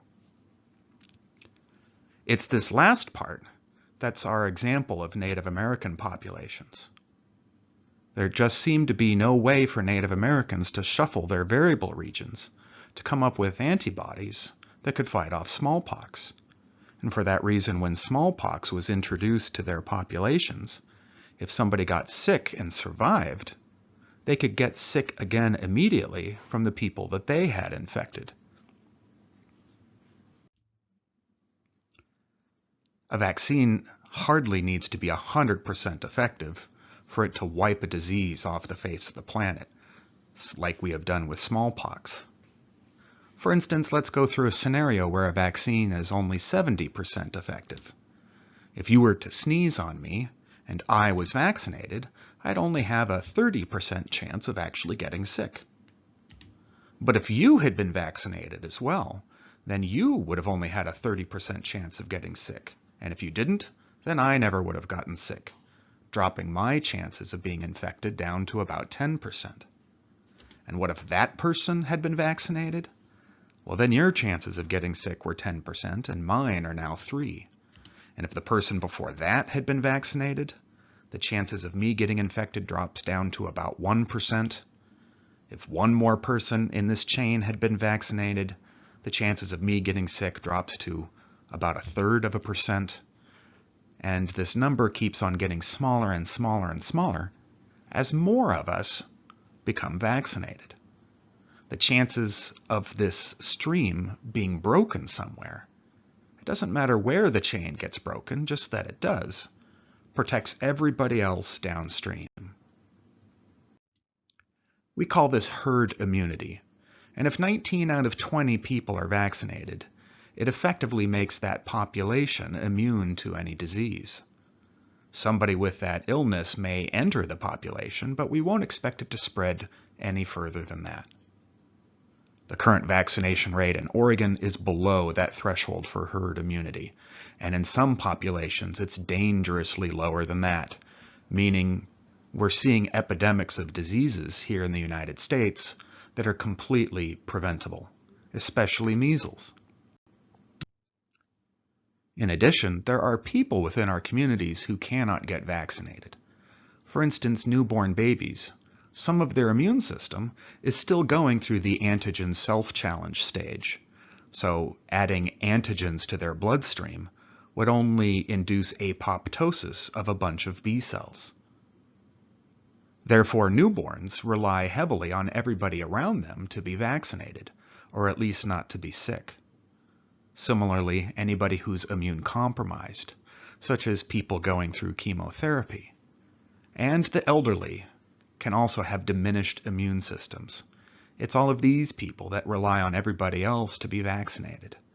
And I'm not sure where you're going to wind up working, but you'll probably be dealing with at least one of these populations at your hospital or clinic. So it's going to be very important for you to be vaccinated as well. It's true that vaccines aren't 100% safe, but then again, nothing is, not even water.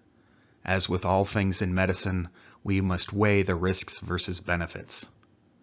Vaccines definitely do not cause the diseases that they are trying to prevent. There was one example where that did happen, where there was a manufacturing error, and the vaccine was not heated up to a high enough temperature, which meant that the virus that should have been killed was still relatively alive. We have new safety protocols, and that has not happened in the decades since that one incident. You might ask why the government then pays out damages for people who claim to be vaccine injured, and that's because it's cheaper for the government to do this. The major risk factor of vaccination is anaphylaxis. This happens in 1 in a million cases. However, anaphylaxis is easily treated if somebody is in a hospital, which is where people get vaccinated. Just to compare this risk, the risk of accidental car deaths is much, much higher. Driving to the hospital to get vaccinated is riskier than the vaccine itself. Heck, even shark attacks and lightning strikes are more common than this side effect. Your patients may ask then, why is autism listed as an adverse effect in the vaccine insert?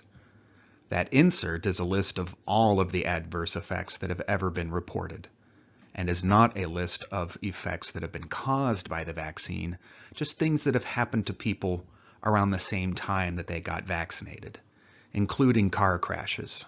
And we certainly can't think that vaccines cause people to get in car accidents. Nevertheless, scientists are measuring these things at all times to see if there's anything unexpected popping up. Vaccines do not cause epilepsy. They can, however, trigger a mild fever because the immune system thinks it's being infected. And fevers can trigger an epileptic seizure. So it's frequent that the first fever that a child has might be due to a vaccine, and then that uncovers their underlying epilepsy. It's not as if they would never have had a fever in their life. Lastly, some people say that vaccines contain aborted fetal tissue, and that's just an outright lie. They do not. Some vaccines are made from immortalized human cell lines, but those cells aren't in the vaccine, and they don't come from aborted fetuses. They come from petri dishes. So should vaccines be a choice? Well, that's a political question, but I could make arguments for not wearing seatbelts. Seatbelts are only effective about half the time, so why should I have to wear one? And in some cases, seatbelts may actually cause more injuries than not wearing one. If I were to crash into a lake, I would be safer not having a seatbelt on. And lap belts, the seat belts that we all used to use back in the 60s, do more harm, especially to children. Therefore, we shouldn't put seatbelts on our children. And whether I wear a seatbelt isn't going to affect you, unless, of course, I pay for health insurance or I have to go to the emergency department. And lastly, I could say that car crashes are all natural, and what better way to build up an immunity to car crashes than getting into a few of them yourself. These are all similar arguments that the anti-vaccine groups try to lay against vaccines. They use old data and irrelevant data to try and support their claims. The truth is that vaccines have saved way more lives than seatbelts, and yet none of us think twice about putting on a seatbelt when we enter a car. I used to, when those laws first came about. I thought I'd look stupid wearing a seatbelt, or I thought that the driver of the car would be insulted that I didn't trust them. But nowadays, I don't even think twice. Lastly, do drug companies get rich off of vaccines? Well, they get a lot richer off of people getting sick. There's not a lot of money to be made in preventative medicine. Vaccines are fairly cheap to manufacture. Many of them are now generic. The treatment for one case of measles is significantly spendier than the cost of one MMR vaccine. So why do so many people still think there's a link between autism and the MMR vaccine? I don't really know the answer to that, but it all started with this one guy, Mr. Andrew Wakefield. Back then he was a doctor, and he had a patent on a competing vaccine, so he made up some data to try and make the MMR vaccine look bad so that he could start selling his. He was also getting money from lawyers who were trying to sue the manufacturers, and they needed an expert witness, so he generated some fake data to try and make those claims look more reasonable. Since then, he's lost his medical license, and the one paper that he published, which only looked at 12 kids to begin with, has since been retracted because it was falsified. Since that time, there have been study after study after study clearly showing that the MMR vaccine does not cause autism. All that money's been wasted, though. I think we could have been focusing more heavily on what does cause autism, and what sort of treatments could we develop for people on the extremes of the spectrum. We're starting to learn some more now. Autism is a spectrum. It's not just a single disease, but a highly variable group. And it's caused by two major factors, nature and nurture. We now know of a number of genes that, when mutated, increase the risk of autism, but don't necessarily cause it. To really drive that onto the spectrum requires changes in the environment or nurture. For instance, an L-carnitine deficiency, while in pregnancy, can increase the risk of autism, as can having a father over the age of 40. This marks a good spot to take our second break. When we come back, we'll talk about T cells. And a lot of what we learn about T cells will be very similar to what we've just learned about B cells. So if anything in the previous section seems a bit unclear, I'd go back and review it first before moving on to the T cells. Welcome back. In this third section, we're going to be talking about T cells. Once we're done with that, we can discuss how HIV can wipe out the immune system, even though it only infects one cell type. We can also talk about how the immune system can recognize cancer cells and wipe them out, and ask whether we're capable of harnessing this power. We can discuss autoimmune diseases and how they develop, and why women are more likely to suffer from autoimmune diseases than men. And lastly, we can discuss allergies and how these develop, and whether there's anything we can do to prevent them. To do this, I'll need to introduce two more parts of the immune system. We'll talk about MHC molecules and T cells. The T cells are going to come in two major flavors, the cytotoxic and the T helper cells. These are going to express proteins called CD8 and CD4, which combine to one of the two types of MHC, either the class 1 or the class 2. Once we're done with that, that'll be all the physiology of the immune system, and then we can begin discussing a number of diseases that illustrate what we've learned. We can talk about grafting, we can talk about HIV and AIDS, talk about autoimmune diseases, allergies, and lastly, the use of glucocorticoids in medicine. T cells are part of the cellular branch of our adaptive immune system. We need this branch because antibodies, the humoral defenses, are only good at fighting off pathogens that are floating around in our body fluids, like lymph and plasma. Once an antigen has infected a cell, antibodies can no longer stick to it because they can't get across the plasma membrane. That's where T cells are going to come into play. They're going to be able to recognize when one of our cells is infected with something. There are two major types of T cells, the T helper cells and the T cytotoxic cells. T helper cells express a protein called CD4. I like to remember that when you call for help, a T helper cell comes along. A cytotoxic T cell expresses CD8, and I like to remember that they ate the other cell that was infected.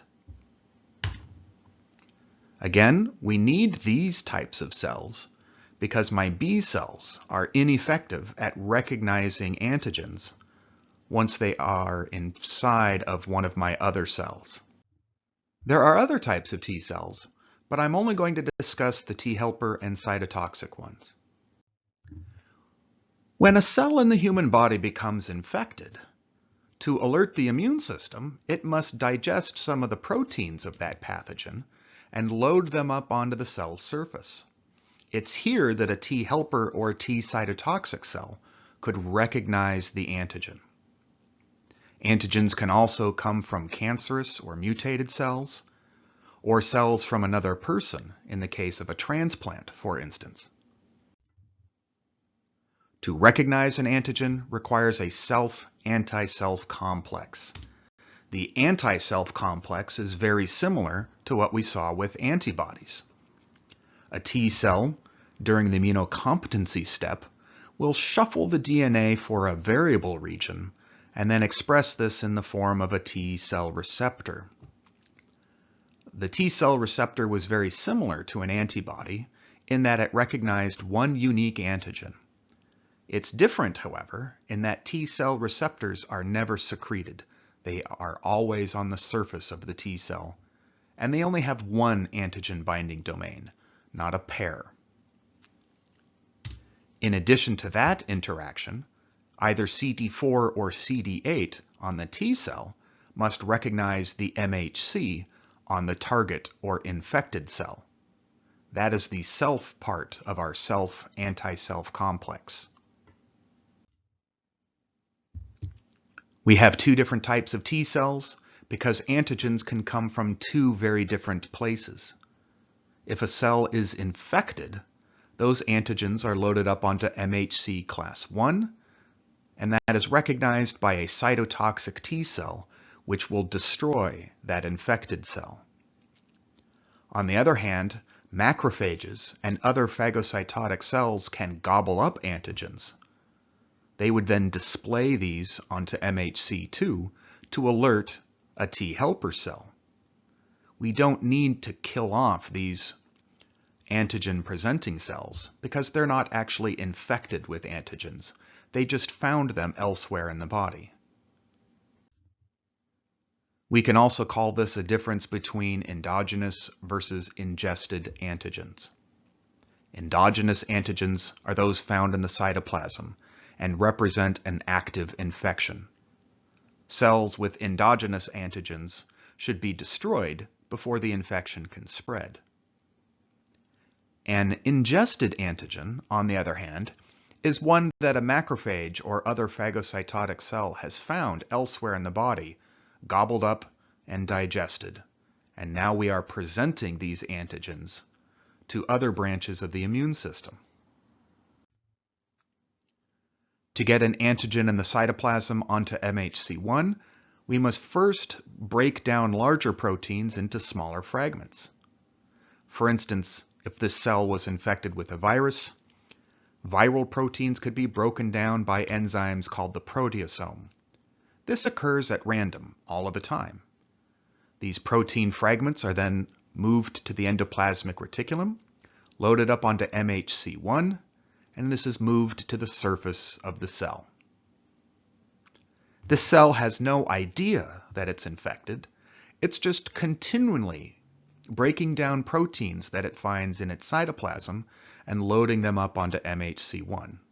And if any of those protein fragments are antigenic, then a T cytotoxic cell should be able to recognize that this other cell is infected.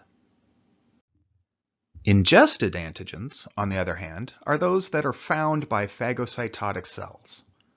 When this cell gobbles up a bunch of debris, that debris is digested using lysosomal enzymes, and then the fragments are loaded up onto MHC2, and MHC2 is then moved to the cell surface.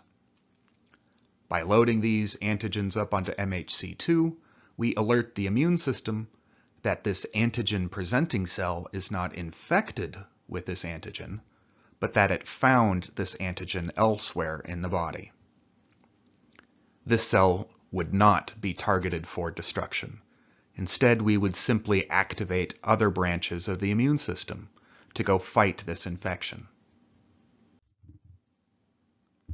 If a cell is not infected, its proteasome will be breaking down worn-out proteins, and these little bits will be loaded up onto MHC1. There should not be any cytotoxic T cells that would recognize these protein fragments, because T cells undergo an antigen self-challenge the same way that B cells do. So any T cells whose T cell receptor recognized a protein fragment from a protein that's normally in the cytoplasm would have been eliminated during the immunocompetency step. The only T cells that we have should be those that recognize foreign material, or antigens. Again, the proteasome has no idea what an antigen versus a regular protein is. We're just continually breaking down proteins in the cytoplasm and loading them up onto MHC1. And because we're constantly doing this, we should be able to recognize when our own cells become infected. Antigen-presenting cells, on the other hand, find antigens elsewhere in the body. These are cells that can gobble up cell debris, chew it up into bits, and then load those bits up onto MHC2. They include dendritic cells, macrophages, and this new one, an activated B cell, can also behave like an antigen-presenting cell. It would then activate a T helper cell, which will release chemicals which will activate this B cell. So wait, which one came first?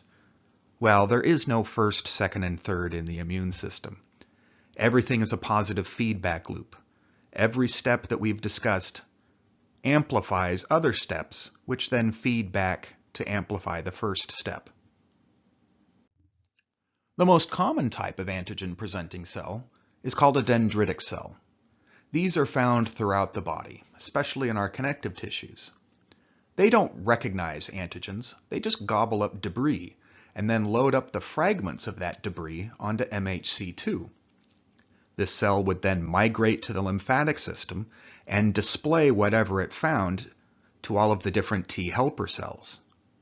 And if it found something antigenic, it then could possibly activate the T helper cell that recognizes that specific antigen. The T helper cell would then start secreting chemicals that amplify the other branches of the immune system. Here's a cartoon summary of what I've just covered. Antigen-presenting cells are those that can find debris throughout the body, digest it, and load up the bits onto MHC2. Then when they travel to the lymphatic system, they could possibly activate a T helper cell who recognizes that specific antigen. The T helper cell upon activation, would then release chemicals, which can stimulate B and cytotoxic T cells. The B cell, upon being stimulated by both its antigen and the chemicals from the T helper cell, would undergo the activation step that we discussed in the previous section. It would undergo mitosis, making a bunch of clones, and most of those clones would differentiate into plasma cells and begin secreting antibodies that would then travel through our bodily fluids, attacking any of the viruses or bacteria that those antibodies stick to. The cytotoxic T cells would do something very similar. They would also undergo mitosis, making clones of themselves, but these would fight off that antigen only when it's loaded up onto ch21, and they would do so by causing the death of any of those cells that are infected with that antigen. So that's an introduction to the new cell types, the cytotoxic T cells, the T helper cells, and the antigen-presenting cells. Next, let's cover activation in a little more detail. To activate a T cell, we said was more complicated than a B cell. We not only had to have the antigen bind to the antigen binding domain of the T cell receptor, we also had to have either CD4 and CD8 recognizing the MHC molecule. We called this a self-anti-self complex. There were two parts. In addition to that antigen challenge, we must also receive co-stimulatory signals. These are chemicals released from T helper cells called cytokines. Cytokines are actually a large family of molecules secreted from immune system cells. The ones I'm going to focus on are those that are the co-stimulatory signals. These can be released from T helper cells, plus a few other cells in the immune system. Other cytokines are going to act as toxins or trigger other activities of the immune system, such as amplifying our non-specific defenses. The function of the co-stimulatory signals is to ensure that the immune system is only activated when we get sick. There are a lot of things on the planet that are antigens, proteins and carbohydrates, that are not part of my own body. I don't want to mount an immune response to all of them. For instance, we inhale a bunch of tree pollen all of the time here in Oregon, and some of that winds up in our bloodstream, and I don't necessarily want to be initiating an immune response every time I do that. For this reason, if a cytotoxic or T helper cell recognizes tree pollen as foreign and it doesn't receive a co-stimulatory signal, it will then become tolerant to that antigen. We shut off those cells. The only T cells or B cells that we really activate are those that recognize an antigen and that also receive co-stimulatory signals. And they should only be receiving those co-stimulatory signals when we are getting sick. If you happen to inhale some tree pollen while you were sick, well, unfortunately, the T cells that recognize that pollen would also be receiving co-stimulatory signals, and they wouldn't become tolerant. In fact, that might cause you to have an allergy from there on out. In addition to being required for the full activation of B cells and cytotoxic T cells, these cytokines also amplify the non-specific defenses that we talked about at the beginning of the lecture, including activating some of the non-specific cells like neutrophils and macrophages. These cytokines also stimulate the hypothalamus to trigger a fever, and they can trigger goblet cells to produce more mucus. Cytokines can even stimulate our barriers to become thicker. They can induce fibroblasts to produce scar tissue. This can be useful for encapsulating parasites that might have otherwise found ways at tricking T and B cells. Cytokines can also induce cell division of our epithelia. This can make the epithelial barriers thicker. Excessive activation of these epithelial cells can lead to the condition psoriasis, shown here to the right, where the skin is growing too much. It's being tricked into doing so by the immune system for some reason. The activation of T cells is very similar to that of B cells. First, the T cells had to become immunocompetent. This occurs during fetal development. The T cell shuffled some of its DNA to produce a unique T cell receptor, and it then underwent a self-antigen challenge. It traveled throughout the body to make sure that that receptor doesn't bind to any self-antigens. These T cells then return to the thymus rather than the bone marrow, and any activated T cells would be removed by apoptosis. We are left with a large population of T cells that do not recognize self-antigens, and these, just like their B cell friends, can hang out in the lymphatic system awaiting activation.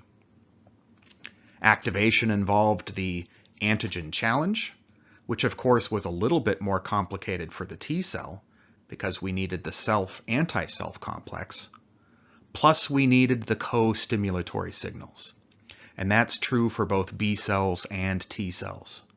But once we got that, an activated T cell would undergo mitosis, producing a bunch of clones.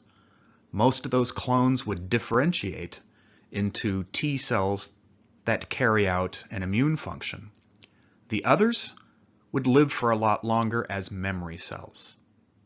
And if they got activated by the same antigen a second time, they would respond faster and stronger. So just like our B cell response, T cells undergo a primary and a secondary immune response, with the secondary response being faster and stronger. All of the other T cells would have been removed by apoptosis about a month after the infection had started. So that's the MHC molecules and cytokines released by the T helper cells. Next, let's go into a little bit more detail about the specific roles of a cytotoxic and a helper T cell. Cytotoxic T cells are those that express CD8, which binds to MHC class I, and that will direct the cytotoxic T cell to destroy the target cell. Those cells should be cancer cells, cells infected with pathogens, or cells that came from another human being or other animal. To kill these cells, a cytotoxic T cell will secrete granzymes and perforins. T helper cells, on the other hand, express CD4 and do not kill anything.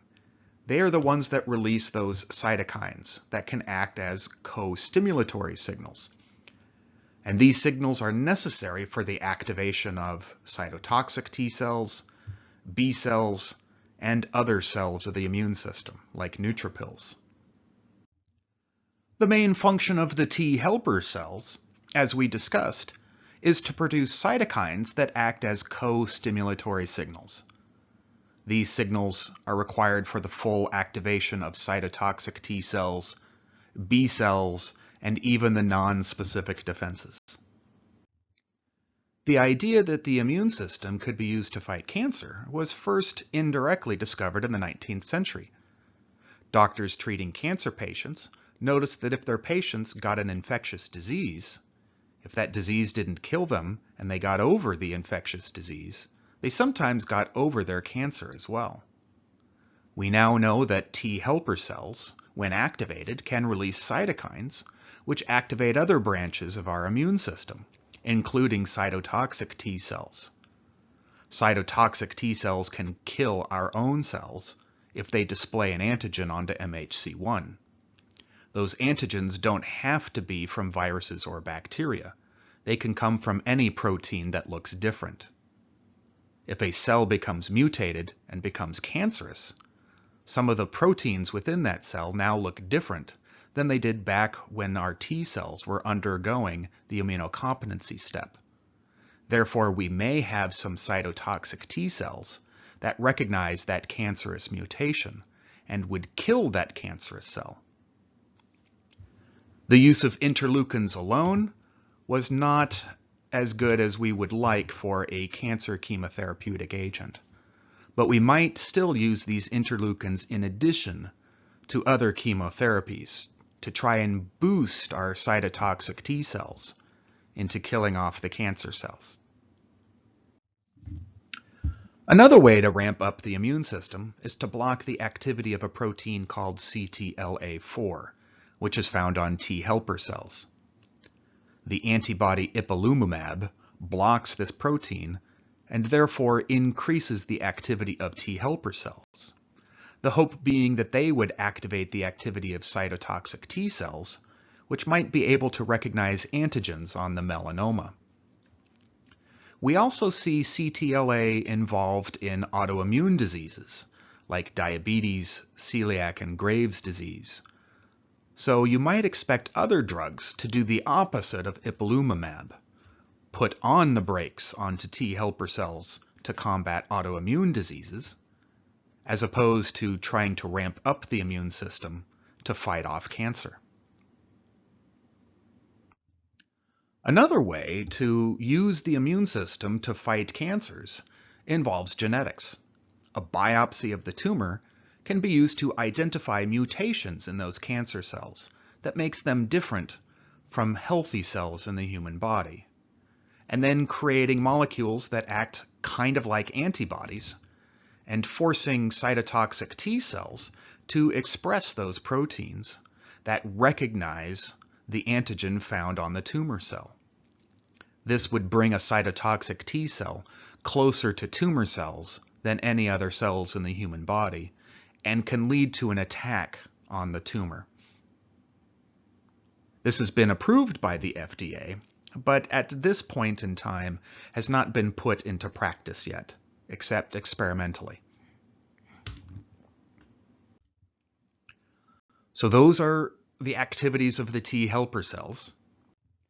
Next, let's talk about the cytotoxic T cells in more detail.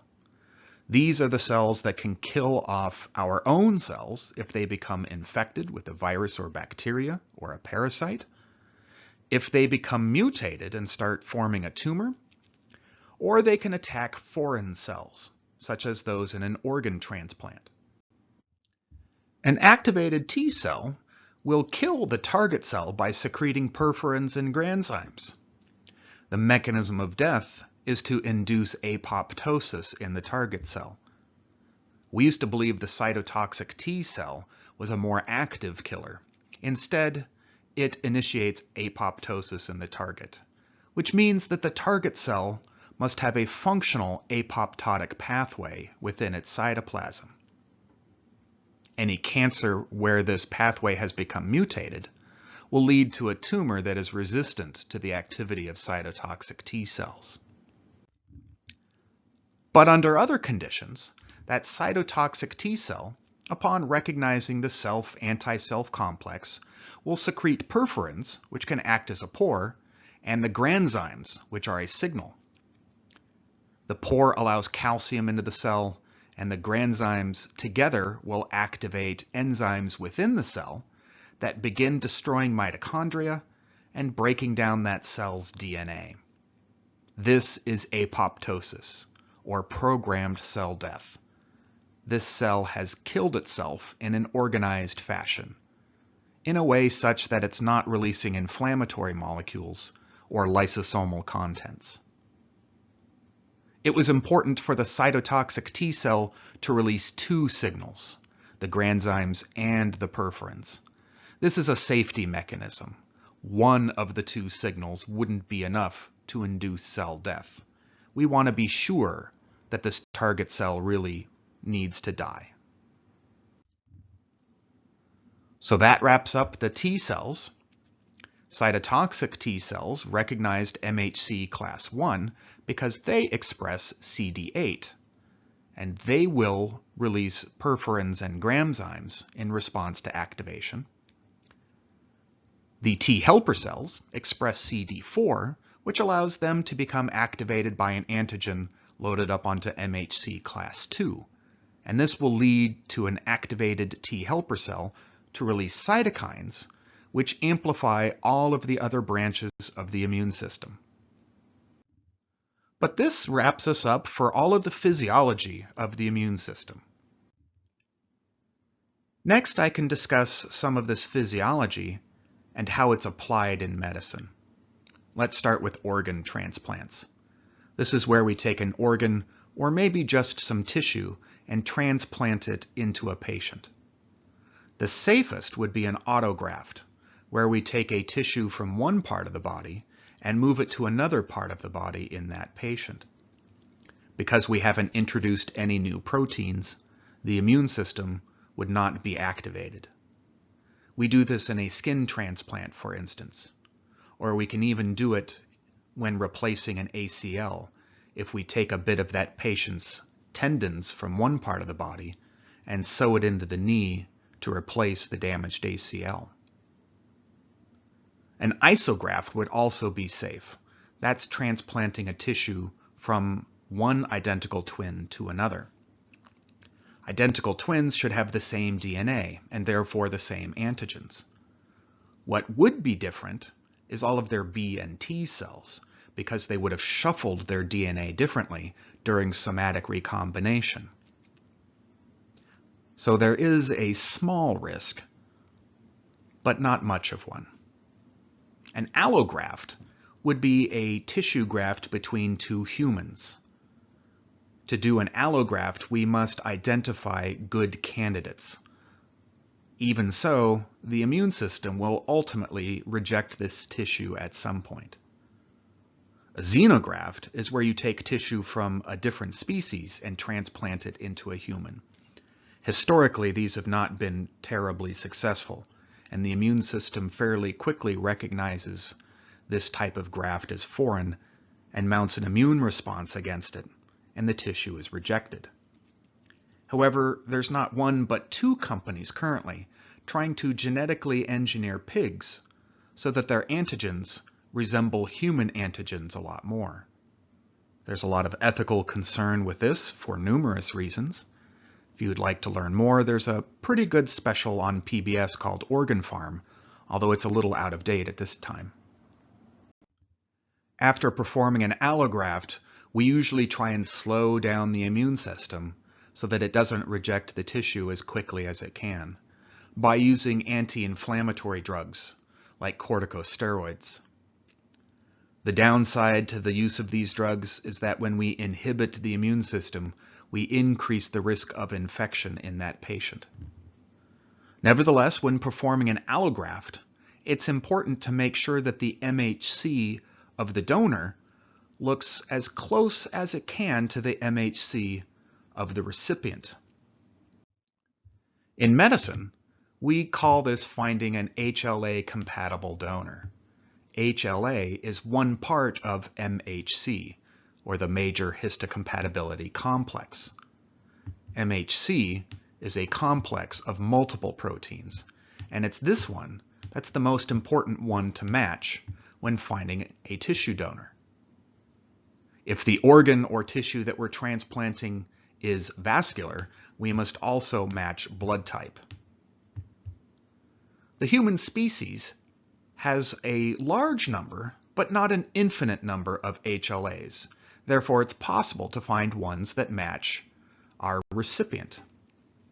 In fact, family members are usually the ones whose HLA matches the person needing the organ or tissue graft the most. Next, we can discuss a number of diseases that involve the immune system. First, I'd like to cover severe combined immunodeficiency, which is sometimes referred to as bubble boy disease because of this young gentleman over here, David Vetter. He had this disease and therefore had no immune system. He would not have been able to fight off any infection and therefore had to grow up in completely isolated rooms, separated from all other humans. Most children with this disease died at a very young age, but his was caught early enough that no infections killed him in early life, and he grew up in those isolated rooms. As he approached puberty, his doctors and parents realized that they couldn't keep him isolated in a room forever. NASA built this little spacesuit for him so that he could explore the outside world. This is why he was called the Bubble Boy. He grew up entirely in a bubble. Ultimately, an experimental procedure was performed on him, and a bone marrow transplant was given to him, hoping that he would get B and T cells that were functional. Unfortunately, what we didn't know at the time is that pretty much everybody has an infection with Epstein-Barr virus, and he was not able to fight off this infection once he got infected bone marrow from his mother, and he died. These days, we can now treat bone marrow with an antiviral to get rid of the Epstein-Barr virus before doing bone marrow transplants. For instance, this young woman here underwent a bone marrow transplant back in the 90s, and she is still alive and well. But she does still take immune-boosting medications. Another immunodeficiency is AIDS, which is caused by the HIV virus. This virus can destroy T helper cells. With an absence of T helper cells, there are no cytokines to stimulate any of the other branches of the immune system, and therefore the immune system shuts down, which allows opportunistic infections to kill patients. Pneumonia and this particular type of skin cancer, called Kaposi sarcoma, will frequently kill patients with full-blown AIDS. These are infections that we all have that are kept in check by our healthy immune systems. But if you take away the cytotoxic and T helper cells, suddenly these can become deadly. The virus that can cause AIDS is called the human immunodeficiency virus, or HIV. This virus is spread through bodily fluids, and it can infect and destroy T helper cells, which in turn depresses the entire immune system. HIV can infect T helper cells because it has a protein on its cell surface which binds to CD4. It then uses this to gain entry into the T helper cell, where it replicates and ultimately kills its target. This can be a slow process. The first symptoms of HIV infection might occur months to years after that infection. HIV is an example of a retrovirus, meaning that its genome is encoded in RNA. To replicate, it must first convert that RNA into DNA, then use our DNA polymerase to copy itself, and then convert some of those copies back into RNA before packaging that information up, along with other proteins, into new HIV particles. Therefore, HIV contains a protein called reverse transcriptase. This is the enzyme that converts RNA into DNA. It can't rely on our cells to do that because we only do the opposite, convert DNA into RNA. Therefore, one of the major treatments for HIV is to block the activity of that reverse transcriptase. Unfortunately, HIV mutates very quickly.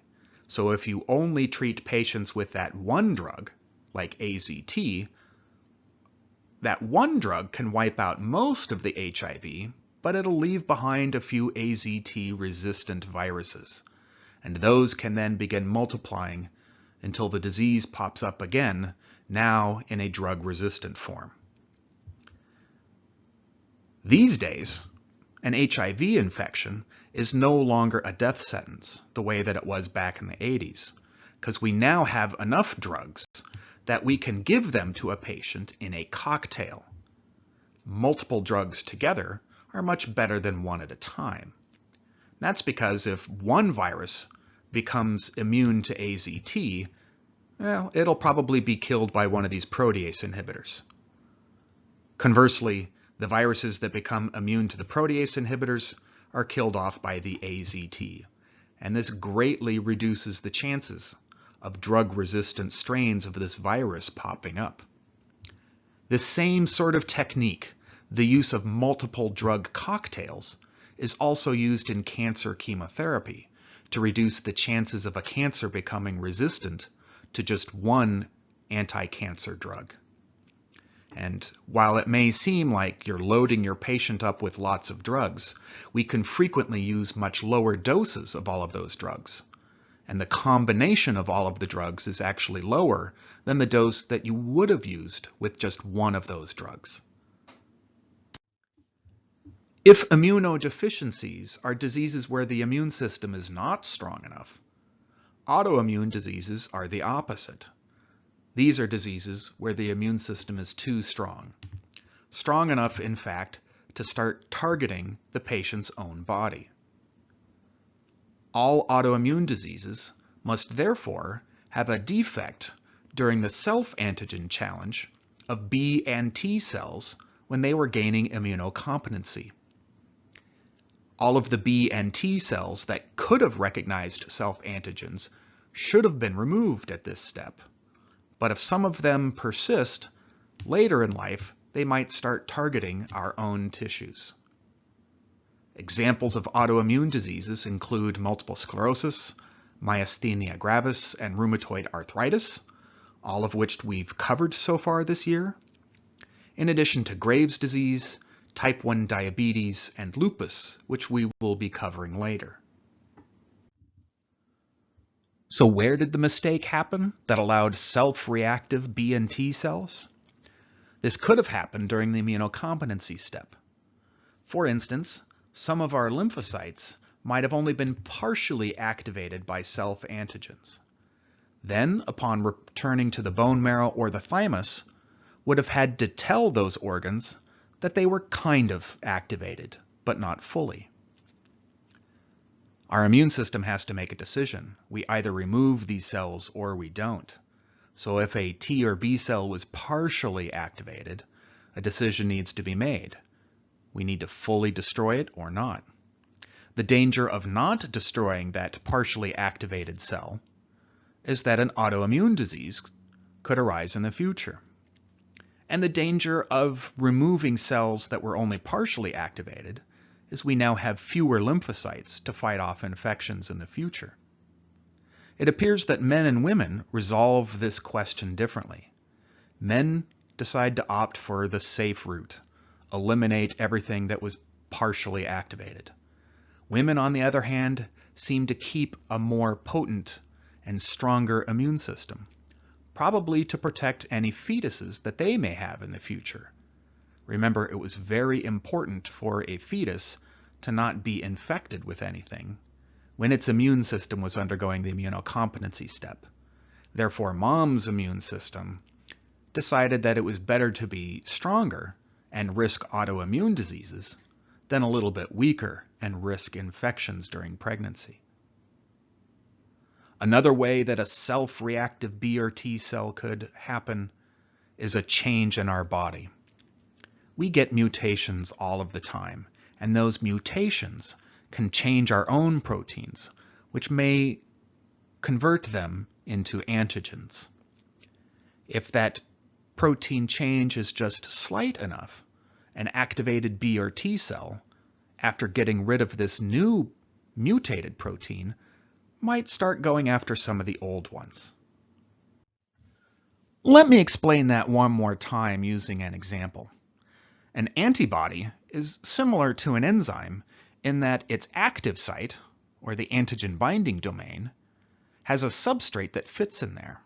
But there are other chemicals that could kind of fit in there, just not as well as the one antigen. Let's say I have a B cell whose antigen binding domains kind of stick to myelin. If we didn't eliminate this B cell, I would be safe because the B cell is probably in a lymph node somewhere, whereas my myelin is there in the central nervous system, at least the myelin made by oligodendrocytes, and that's behind the blood-brain barrier, where this B cell can't get to it. So I might go through 20, 30 years of life with no symptoms whatsoever. But then we get an infection. And this virus has an antigen that is similar to myelin. The B cell, recognizing the antigen that it really hates, replicates itself. And now I've got lots of those B cells. What's more, they begin migrating throughout the body, secreting antibodies into the plasma. These antibodies are going to be really good at fighting off the infection. They're not going to be so good at attacking myelin. But now that I've amplified the number of B cells, and they're secreting lots of these antibodies, even if a single antibody isn't very good at sticking to myelin, I now have a lot more of them. And after I've fought off this infection, I then might start targeting my own myelin. And every time I do, this will amplify our immune responses. I'll go through the primary immune response, and then when we stick to myelin again, I would start with a secondary immune response. And at this point, the autoimmune disease multiple sclerosis would have arisen. Now, MS has symptoms which are not day-to-day, but they come in attacks. This would suggest that the immune system is not the same every day. An MS attack might involve a secondary immune response being triggered, plus some sort of gap in the blood-brain barrier opening up, allowing some of these antibodies to attack that myelin.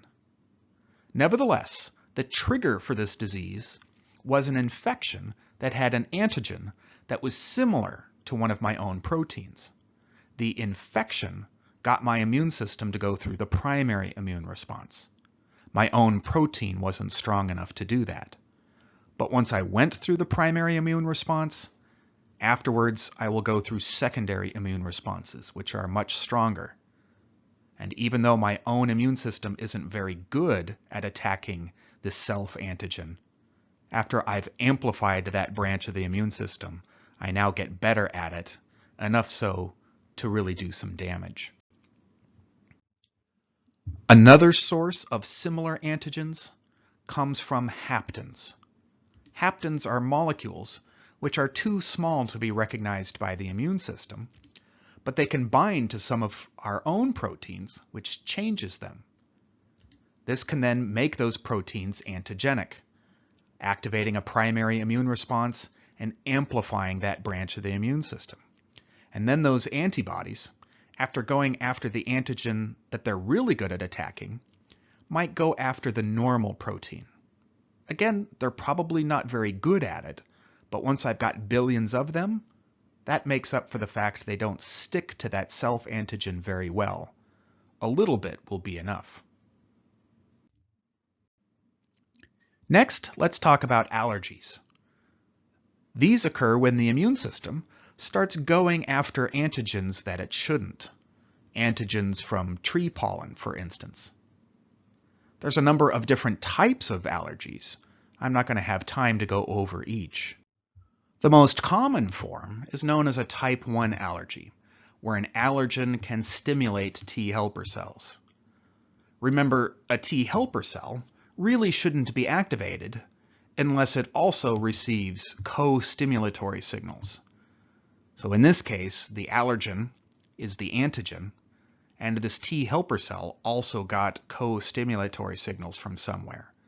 And it now activates B cells, which produce this type of antibody, the IgEs, which activate mast cells, which then release histamines, which can cause redness, itching, and swelling. If the symptoms are mild, this type of allergy can be treated with an antihistamine, simply blocking the signaling molecule released by the mast cells. However, it's possible for these types of allergies to be much more severe. If the allergen is inhaled, this could lead to swelling of the lungs, which can reduce the ability of that patient to breathe. If that allergen has been ingested, that can cause severe disturbance of the GI tract. If the allergen winds up in the bloodstream, that can cause body-wide inflammation. All of these can be life-threatening, and in these cases, we don't bother with the weaker antihistamines. Instead, we use a much more powerful drug for blocking inflammation in the form of adrenaline.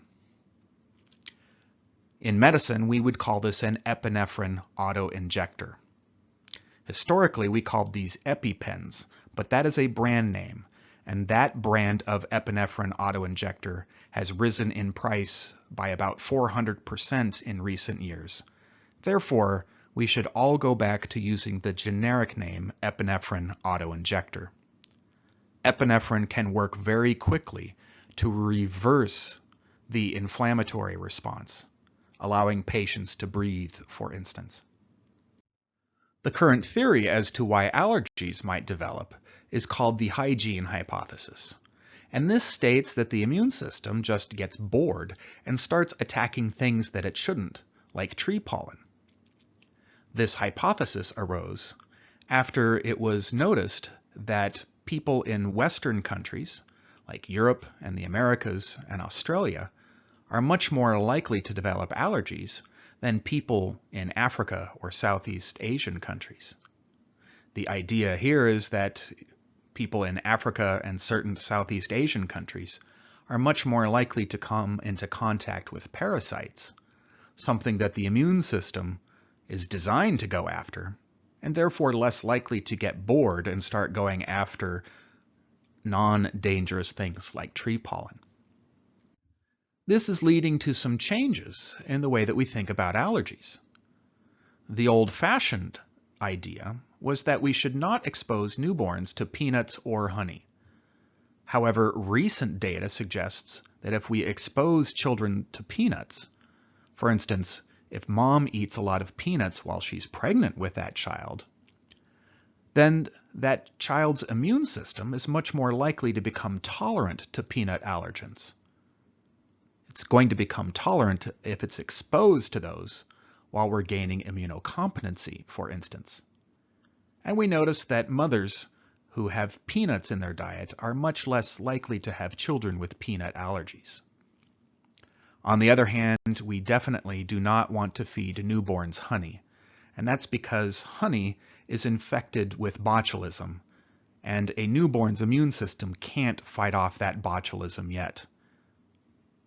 We adults, however, can fight off that botulism, so it's safer for us to eat that honey. Some childhood allergies will go away. We say they become resolved. For instance, allergies to milk, eggs, wheat, and soy will frequently resolve during childhood. Others, like allergies to peanuts and seafood, typically do not resolve. Some of these allergies can be mild, but some can be very severe. Even a tiny amount of dust would be enough to trigger a severe anaphylactic reaction in a child who's allergic to peanuts.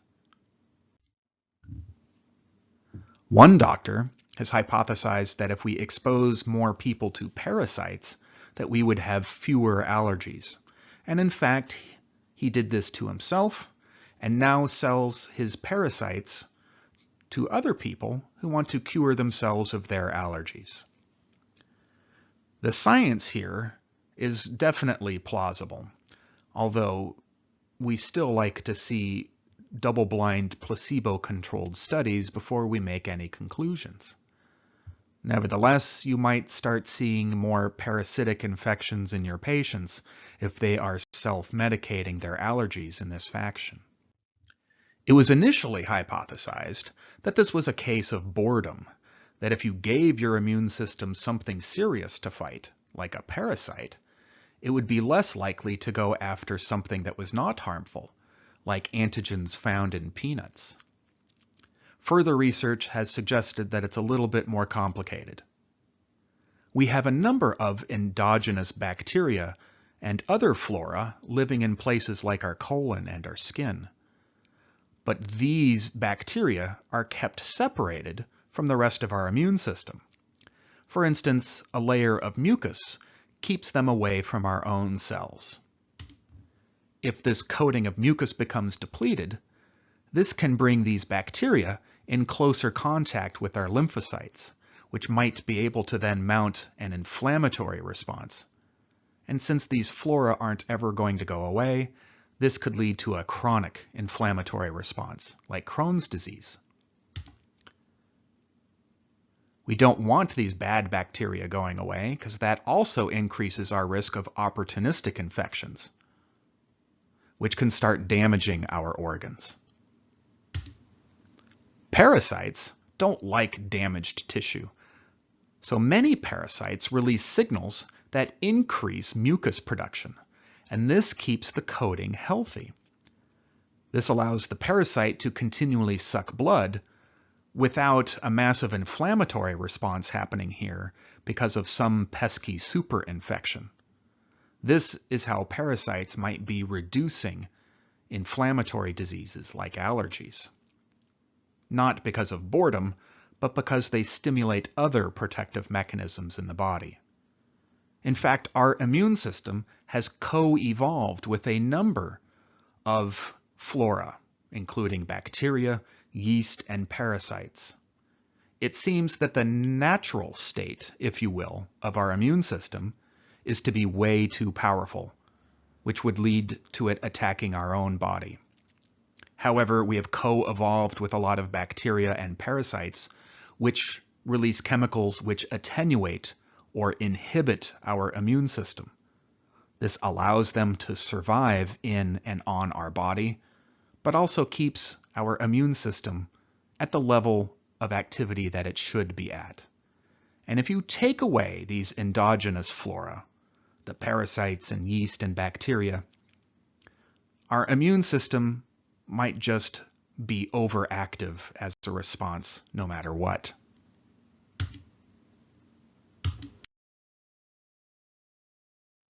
Another way to inhibit the immune system is to inject glucocorticoids. These are steroid hormones produced by the adrenals under times of stress. For instance, when I'm running away from a saber-toothed tiger. These function to both mobilize glucose into the bloodstream, which gives me energy to run away from tigers, as well as inhibiting the immune system. This means that if I twist my ankle while running away from a tiger, I'm not going to be slowed down by a bunch of pain and swelling. Glucocorticoids are very powerful ways to inhibit the immune system. For instance, we use these during organ transplants to try and reduce the risk of a tissue rejection. So that summarizes our basic diseases. We covered a number of immunodeficiencies, like AIDS and severe combined immunodeficiency. These are diseases that lower the activity of the immune system and increase the risk of infection. On the opposite end are the overactive immune system diseases, like autoimmune diseases and allergies, where the immune system goes after things that it shouldn't, either our own antigens or antigens that are not harmful, like peanuts and tree pollen. We talked about grafts, AIDS, autoimmune disorders, allergies, and the use of glucocorticoids, all of which should illustrate some of the physiology that were covered in the earlier sections of the lecture. But this wraps up a rather lengthy and rather complicated chapter, so you might want to watch this a couple more times. But that's all I have for now.